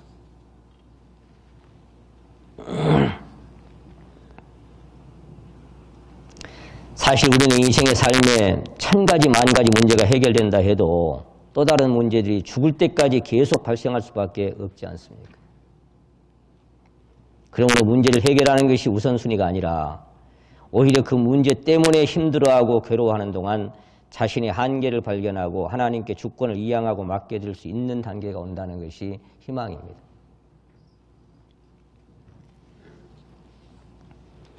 사실 우리네 우리네 인생은 문제가 아니라면 하나님께로 돌이킬 수 없는 완고하고 강팍한 존재이기 때문입니다. 문제가 아니면 하나님 찾습니까? 문제만이 자신의 무능함을 발견하게 하고 문제만이 한없이 연약한 자신을 인정하게 합니다. 문제가 있을 때. 문제만이 하나님께서 하게 하시는 근심에 들어가게 하시고 문제만이 마음을 낮추어 겸손하게 만들어 갑니다. 결론은 문제가 좋다는 거예요? 나쁘다는 거예요? 그래서 문제 만나기를 원하십니까? 오늘 새해 첫날인데 대답하실랍니까? 저는 그런 믿음 없어요. 전에는 주여 저를 절망길 미친 듯 모든 슬픔을 맛보게 하시고 온갖 고뇌의 불꽃을 핥게 하시고 모든 치욕을 빼앗아서 했는데 지금은 너무 아파가지고 그런 기도 못하겠어요. 저는 그런 믿음도 다 사라졌어요. 지금은 어쨌거나 이 흔들림에서 이 고통에서 하나님 좀 해방되고 싶습니다. 저도 똑같이 연약한 인생이더라고요. 아마 어쩌면 여러분보다 가장 연약한 인생이 저인 것을 요즘은 많이 실감합니다. 제가 수양에 와서 여러분한테 뵈니까 그런 생각이 들어요. 아, 나보다 믿음 없는 사람이 중에 한 분도 안 계시겠구나. 다 나보다 낫고 다 나보다 저보다 다 흔들리지 않고 더 굳건하게 걸어가시는 것 같아요. 저만 흔들린 것 같아요. 그래서 부끄럽고 죄송합니다. 그래서 이 강단에 설 때마다 참 두렵습니다. 저 같은 게 무슨 자격으로.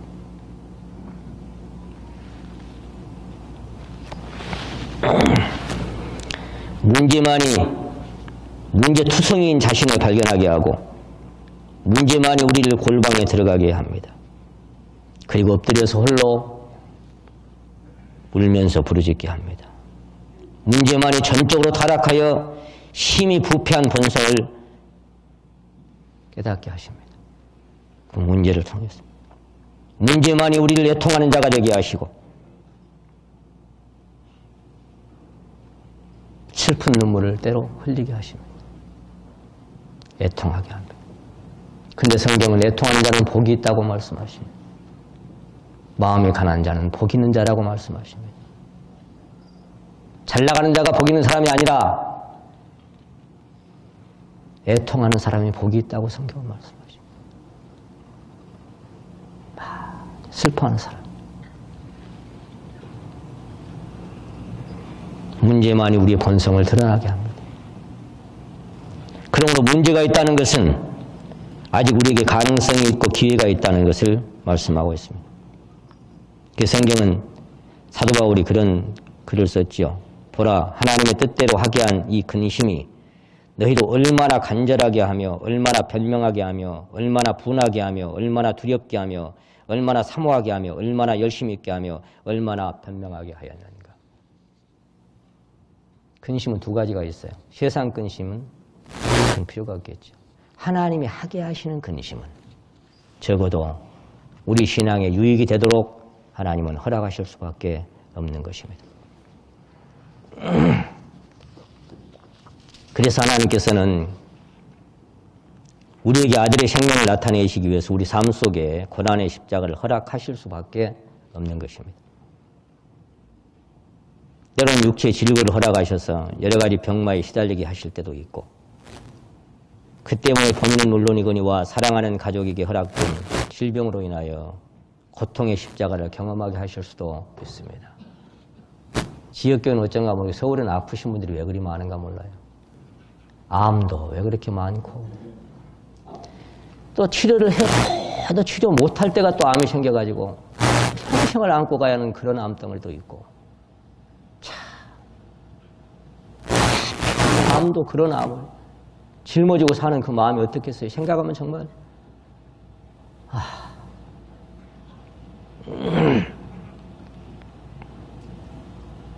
더러운 경제적인 어려움이 처해지기도 하고 직장 문제나 결혼 문제나 가정 문제로 인하여 시련이 겹치기도 합니다. 힘들어합니다. 자기 힘으로 어찌할 수 없는 이 문제들을 놓고 밤낮으로 눈물로 호소하면서 부르짖어 보지만 해결될 기미가 조금도 보이지 않을 때도 있습니다.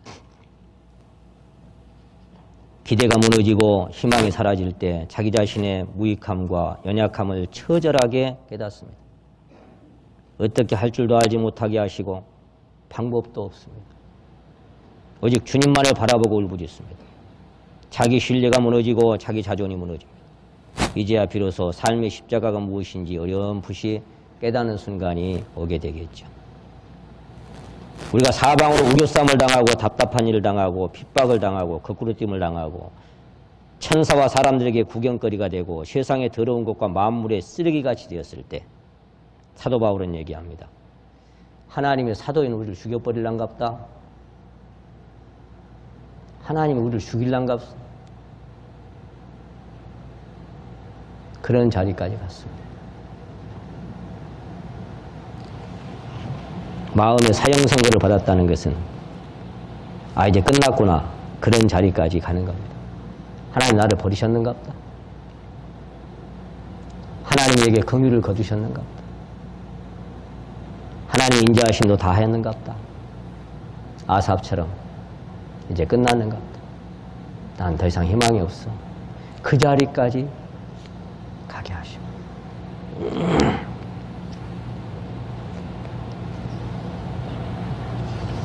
그래서 우리에게 십자가의 길을 허락하십니다.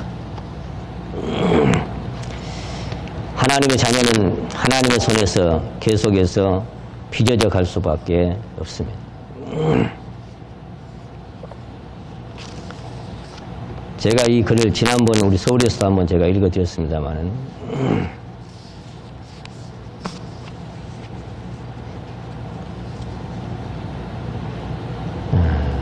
하나님의 손에 잡힌 신자는 전능자의 명품 분재입니다. 설교를 들으신 분들은 아마 기억이 나실 것입니다. 신이 우리를 예정하시고 선택하시는 순간부터 우리는 그분의 손에서 잘려지기 시작합니다.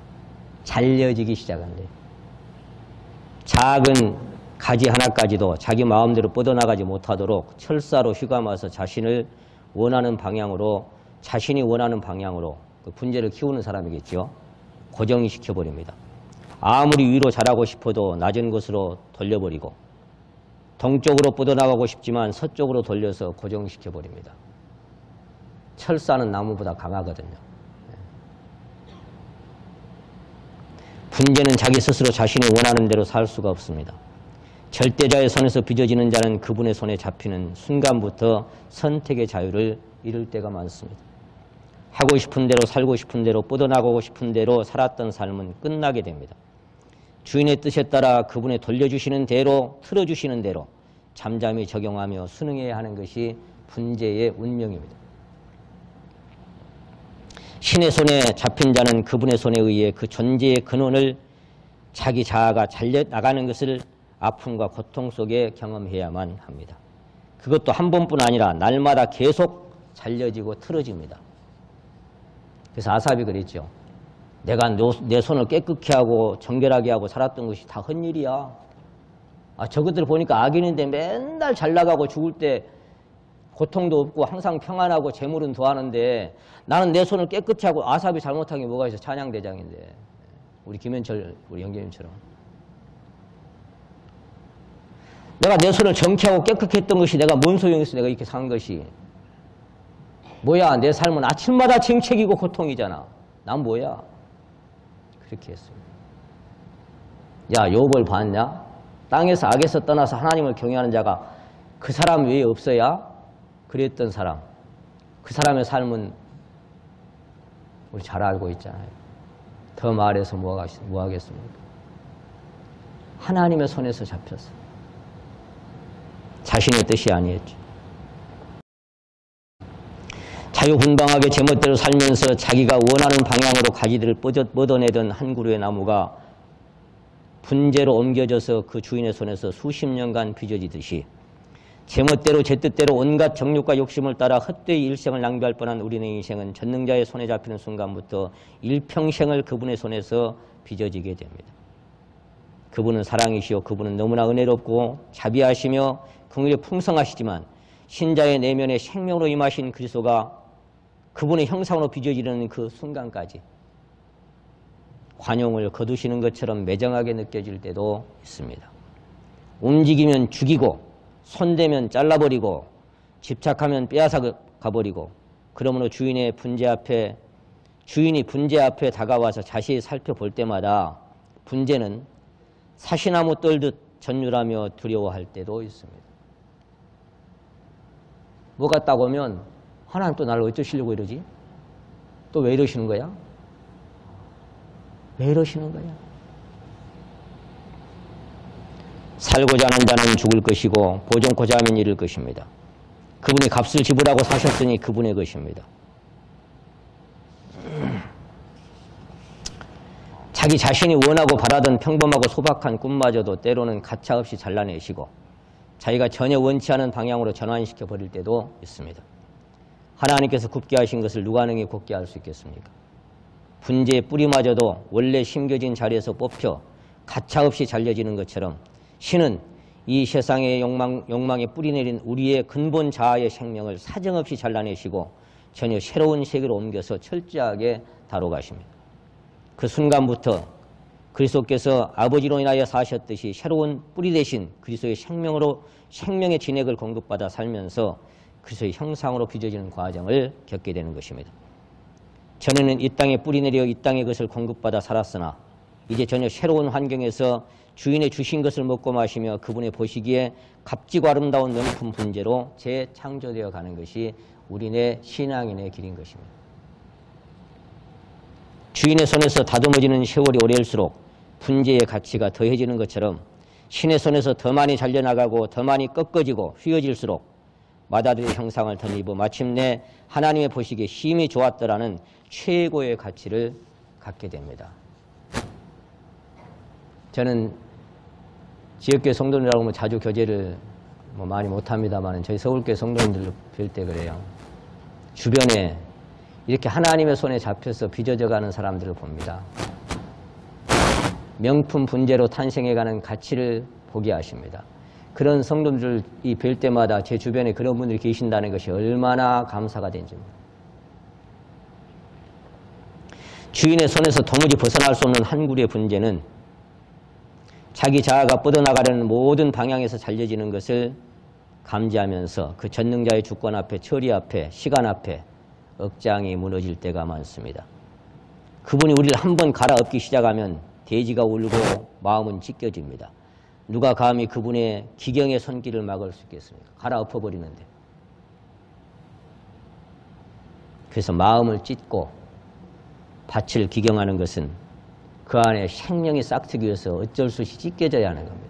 단단한 땅에서는 싹틀 수 없기 때문에. 우리 안에 심겨진 생명의 싹을 틔워 자라게 하고 그 생명의 영역이 확장되기 위해서는 견고하고 단단한 자기 자아가 반드시 찢겨지고 파상되어 무너져야만 하는 것입니다. 그것이 죽음이요 관통입니다. 자아 생명의 존재가 무너짐으로 뚫린 공간을 통해 마침내 파란 하늘이 열리게 될 겁니다. 저 넓고 푸른 동산 내 앞에 열리고 그 검은 구름 거쳐 새하늘 보이네요. 그 과정은 먹구름이 올 때 그 과정도 수반되는 것입니다. 그러므로 자아가 잘려나가는 십자가의 삶은 신의 관통입니다. 그분이 우리의 심장을 뚫어 그곳에 자신의 생명이 흐르게 하시기 위함입니다.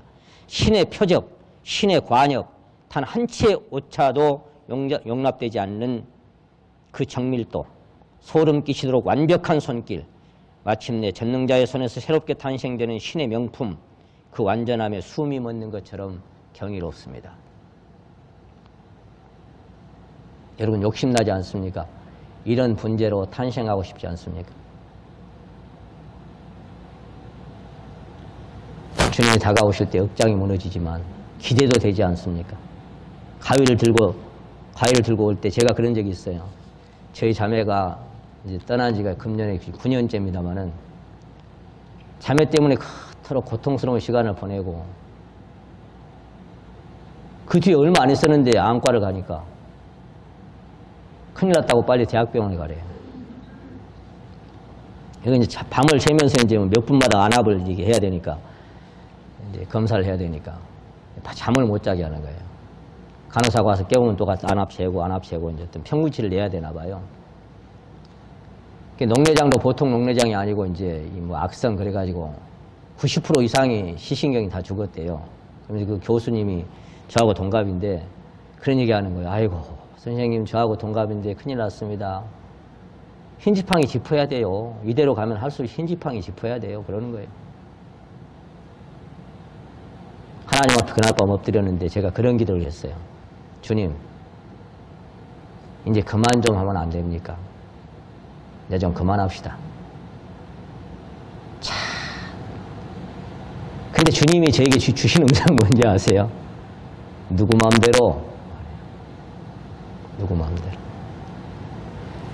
조각가가 조각작품을 깎아내면은 조각작품이 그 조각가한테 이제 그만 깎아요. 이 정도면 안 됐습니까?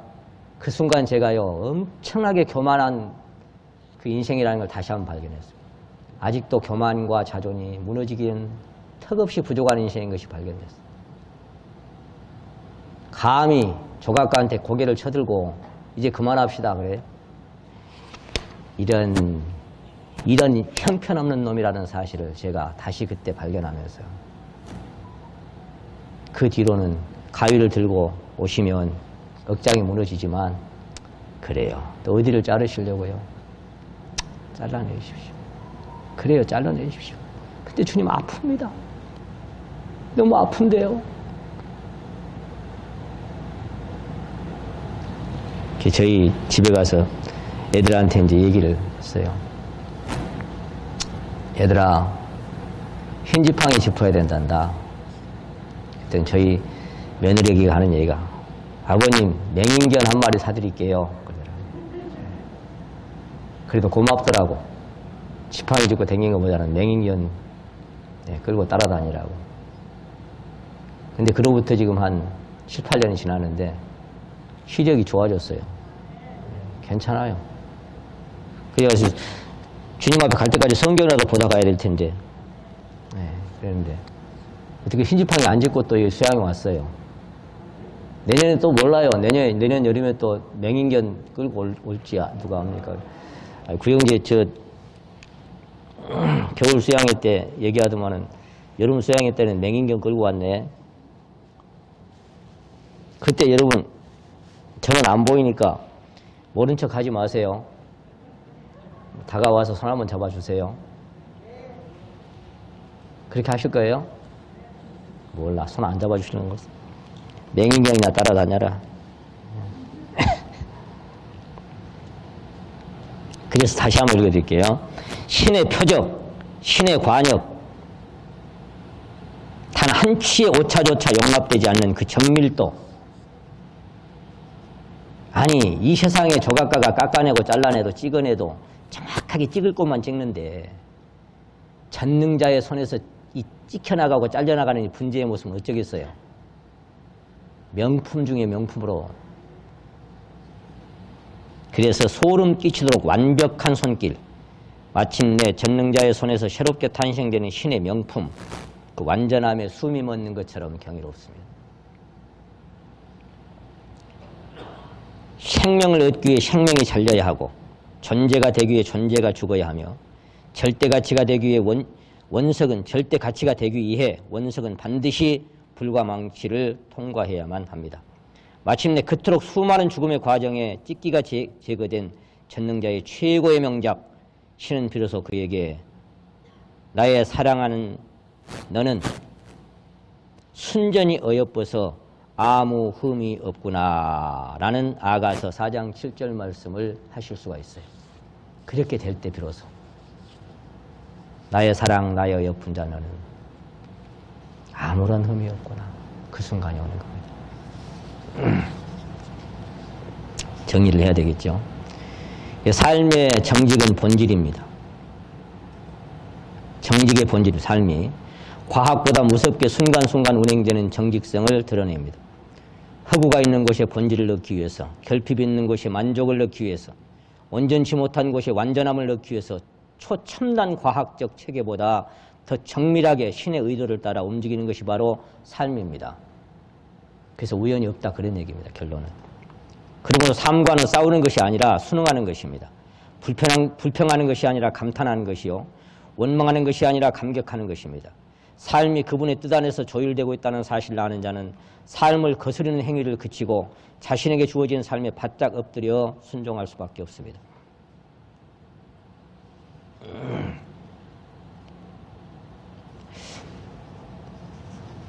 그래서 우리 찬양대장 나중에 이 찬송 한번 배워봤으면 좋겠어요. 오늘 말고. 이게 우리 복음성가에 넣어놨는데 어떻게 부르는지를 몰라가지고 가사만 읽어드릴게요. 회개하는 마음인데요. 채찍으로 치신다면 피나도록 맞으리다. 십자가를 지오라면 눈물로써 가오리다. 3절은 가시밭길 가오라면 피 흘리며 가오리다. 눈물을 원한다면 강물처럼 흘리리다.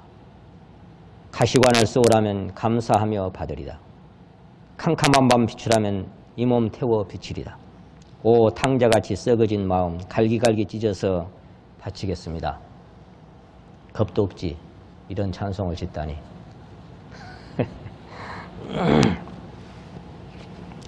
그래서 우리의 삶은 우연이 없고, 그리고 자신의 삶이 하나님의 손에서 그 뜻대로 조율되고 있다는 사실을 믿는 자는 입을 다물고 잠잠할 수밖에 없습니다. 너 하나님께 이끌리어 일평생 주만 바라면 하나님으로 너를 운반하게 하라. 하나님이 굽게 하시면 절대로 곧게 할 수 없고, 하나님께서 빼앗으시면 누가 막을 수 있으며 무엇을 하시나이까 누가 물을 수 있겠습니까? 라고 욥이가 다 읽고 나서 그렇게 간증합니다. 하나님이 빼앗아 버리는데 누가 막겠습니까? 그걸 어떻게 하겠습니까? 누가 거기에 거스릴 수 있겠습니까? 그토록 많은 말을 했던 욥. 나중에 새 친구가 안 되니까 엘리후가 등장하지요. 30몇 장에 와서 그 엘리후가 등장해가지고 뭐라고 합니까? 이 새 친구도 지혜가 없고 욥도 너도 보니까 맨날 의롭다고 하는데 이제는 잠잠할지니라 그렇게 얘기하죠. 자, 한번 욥기 40장입니다. 그렇게 잠잠하라고 꾸짖고 새 친구가 그렇게 많은 말로 욥의 입을 다물게 하려고 해도 욥은 끝까지 기죽지 않습니다. 자기의 순전함을 끝까지 얘기합니다. 제가 욥기를 자세히 이렇게 검토를 해보니까요, 새 친구가 했던 말, 인류가 했던 말, 하나님이 했던 말씀 다 합쳐도 욥이 했던 말보다 적습니다. 욥 한 사람이 했던 말보다. 입을 다물게 하려고 온 말들로 공격을 하지만 끝까지 입을 열었습니다. 인류가 이제 좀 잠잠하라고 욥기 33장 30절이거든요. 인류가 욥이여 기울기울여 내 말을 들으라. 제발 좀 잠잠하라고 해도 안 됩니다. 근데 하나님이 등장했죠. 38장에 와서 너 그렇게 똑똑하냐? 대장물처럼 허리 묶고 내가 내가 묻는 거 대답해 봐라. 근데 그 주님의 임재 앞에 섰을 때 비로소 욥은 40장 4절 같이 한번 읽겠습니다. 40장 4절을 시작. 나는 미쳐나오니 무엇이라 주께 대답하리까? 손으로 내 입을 가를 뿐이로소이다. 그렇게 친구들이 그 많은 말로 공격했을 때는 입을 다물 수가 없었어요. 오늘 설교 제목이 뭐예요? 잠잠하려고 한다고 잠잠이 됩니까? 그분의 임재 앞에 맞닥뜨리면 입이 딱 다물어져요. 손으로 입을 딱 가려.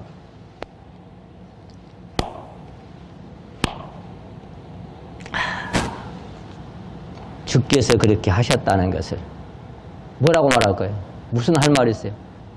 아, 주께서 그렇게 하셨다는 것을, 주께서 불꽃과 고뇌를 보내셨다는 것을, 그분이 전능자시라는 것을, 그분이 주권자이시라는 것을 알 때 우리는 손으로 입을 제가 이번 갈릴 사람들 들머리 글을 써달라길래 사람 막대기와 인생 채찍이라는 제목으로 글을 썼습니다. 내 주변에 붙여주신 많은 사람들, 때론 껄끄럽고 스트레스 받게 하고 만나고 싶지 않은 사람들, 그래서 막 항변하고 막 대항하려고 했던 사람들, 어느 날 하나님이 내게 붙여주신 사람 막대기와 인생 채찍이라는 사실을 딱 보게 되면 입을 딱 닫고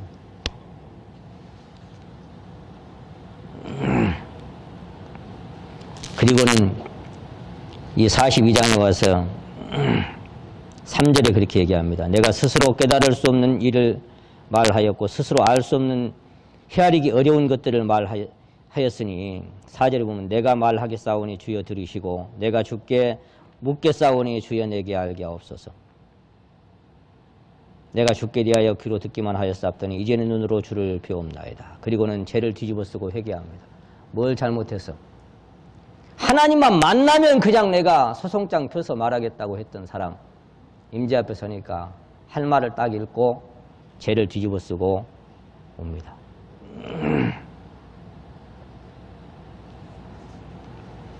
눈물의 선지자 예레미야도 그 많은 슬픔과 고통 속에서 전능자의 주권을 인정하고 잠잠하라 선언하면 예레미야가 3장을 잠깐 찾겠습니다.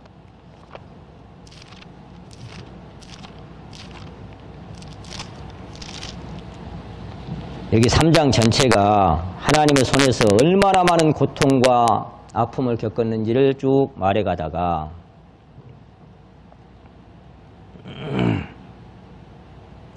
그 고통 속에서 28절 말씀입니다. 28절 말씀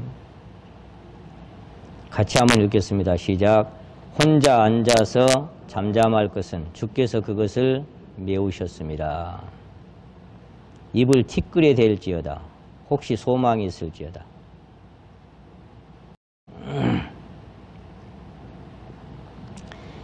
때린 자에게 뺨을 향하여 수욕으로 배불릴지어다. 이는 주께서 영원토록 버리지 않으실 것이며 제가 근심케 하시나 그 풍부함으로 자비를 베푸실 것이다. 여기 지금 이 38절에서 혼자 앉아서 잠잠할 것은 주께서 그것을 메우셨습니다. 하나님이 내 몫에 태인 건데 그래 누구한테 뭐 하지 말고 그냥 잠잠 내 몫에 태인 십자가 늘 지고 가리다. 주님이 태워주셨는데 어떻게 안 지고 가요? 지고 가야죠. 그래서 다윗도 내 영혼아 잠잠히 하나님만 바라라 그랬어요. 잠잠히 하나님만 바라라. 나의 소망도 나의 구원도 나의 모든 것도 그분의 손에 있으니까 종의 눈이 그 상전의 손을 여종의 눈이 그 주모의 손을 바람같이 잠잠히 하나님의 얼굴을 낭망하는 것입니다. 한 구절 읽고 마치겠습니다. 시편 39편입니다. 이 다윗의 이 간증이 그 많은 것들을 하나님의 손에서 겪고 빚어지고 나서 이 짤막한 한마디가 이 다윗의 마음을 그의 삶을 전체를 대변해 주고 있는 것만 같았습니다. 시편 39편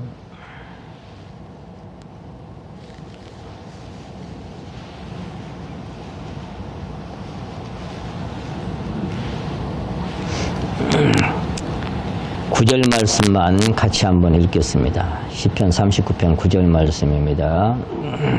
시작. 내가 잠잠하고 입을 열지 아니하오면 주께서 이를 행하신 연곤이다. 아멘. 얼마나 많은 노래를 했고 많은 말들을 했습니까? 근데 하나님 앞에서 자기의 삶 속에 자기의 인생을 조율하시는 하나님 앞에서는 잠잠하고 입을 열지 아니하오면 뭐 땜시 주께서 이를 행하신 연곤이다. 그래서 아까 예레미야가 3장 28절에도 혼자 앉아서 잠잠할 것은 주께서 그것을 메우셨다라고 예레미야가 간증했던 것처럼 이 9절 말씀의 다른 버전을 보니까 이렇게 되어 있어요. 내가 잠잠하고 입을 열지 아니하오면 이 모두가 주께서 하신 일이기 때문입니다. 이렇게 되어 있어요. 주께서 하신 일이기 때문에 할 말 없습니다. 또 다른 버전에는 내가 침묵을 지키고 입을 열지 않는 것은 이 고통이 주께로부터 온 것이기 때문입니다. 이렇게 자백하고 있습니다. 또 다른 버전에는 내가 입을 열지 않고 잠잠한 것은 주께서 고통받게 하셨으니 입을 다물고 한마디도 불평하지 않겠습니다. 이렇게 버전이 되어 있습니다. 전능자의 손에서 내 삶이 조율되고 그분이 내게 허락하신 것이라고 믿는 사람. 오늘 설교 제목이 뭐예요? 그 사람은 잠잠합니다. 하나님 앞에서 우리 삶 속에서 고통 속에서 힘든 눈물 속에서도 그렇지만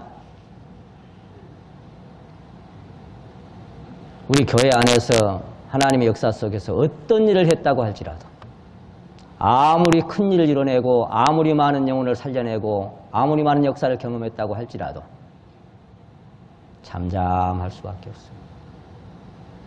왜냐하면 심는 이와 물주는 아무것도 아니기 때문에 아무것도 아닌 자가 뭐 큰 소리 칠 게 뭐 있어요? 아무것도 아닙니다. 아무것도 아닌 자가 뭔 큰 소리 칠 게 있어요? 사도 바울처럼 얼마나 많은 일 내가 했다 안 했다는 게 아니야. 근데 내가 아니야. 내 속에 거하신 하나님의 은혜가 그렇게 했어요. 여러분 우리 이제 오늘 시작하는 이 새해 첫날 아침 잠잠하라는 주제로 이 말씀이 맞춰집니다.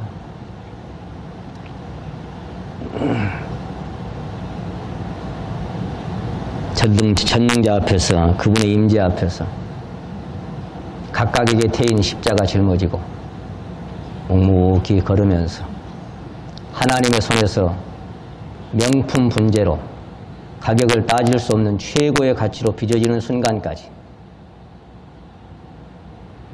하나님의 나팔소리 들려지는 그 순간까지 묵묵히 잠잠히 이 타양 같은 시련의 골짜기 눈물의 골짜기를 함께 걸어가시다가 주님 앞에 서로에게 기쁨과 자랑의 면류관으로 설 수 있도록 하나님 이끌어 주시기를 원합니다.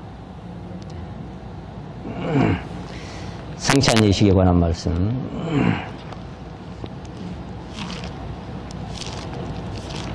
고린도전서 11장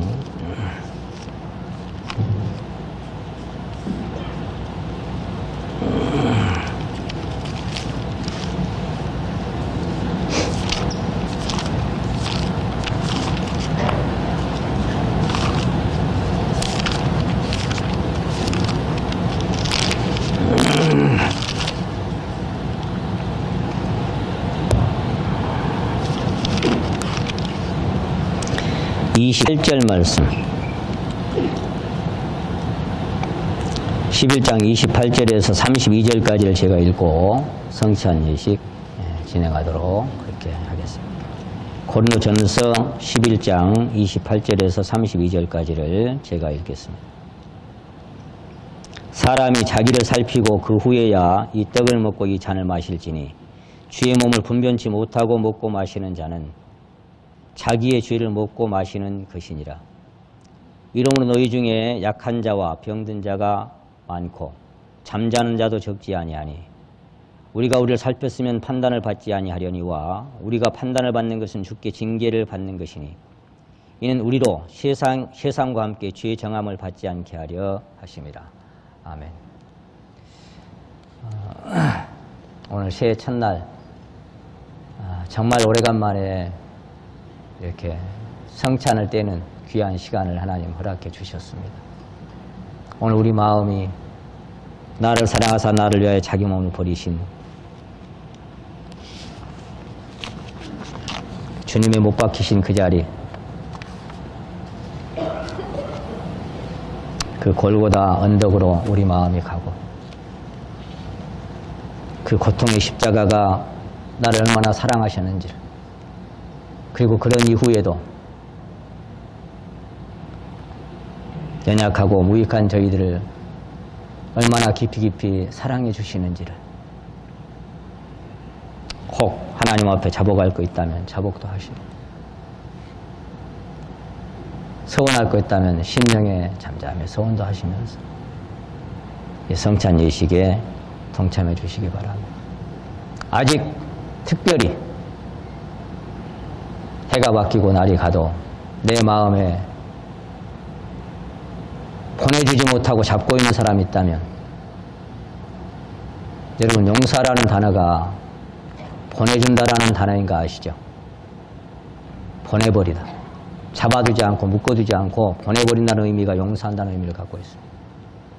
혹 여러분 심령 안에 성도가 됐건 누가 됐건 간에 아직 보내드리지 못하고 잡고 있어서 불편한 거 있다면 우리 이 시간 주님 앞에 놓아드리고 보내드리고 넉넉한 주님의 심장으로 안아주시고 사랑하는 그런 자백의 순간도 있기를 바라면서,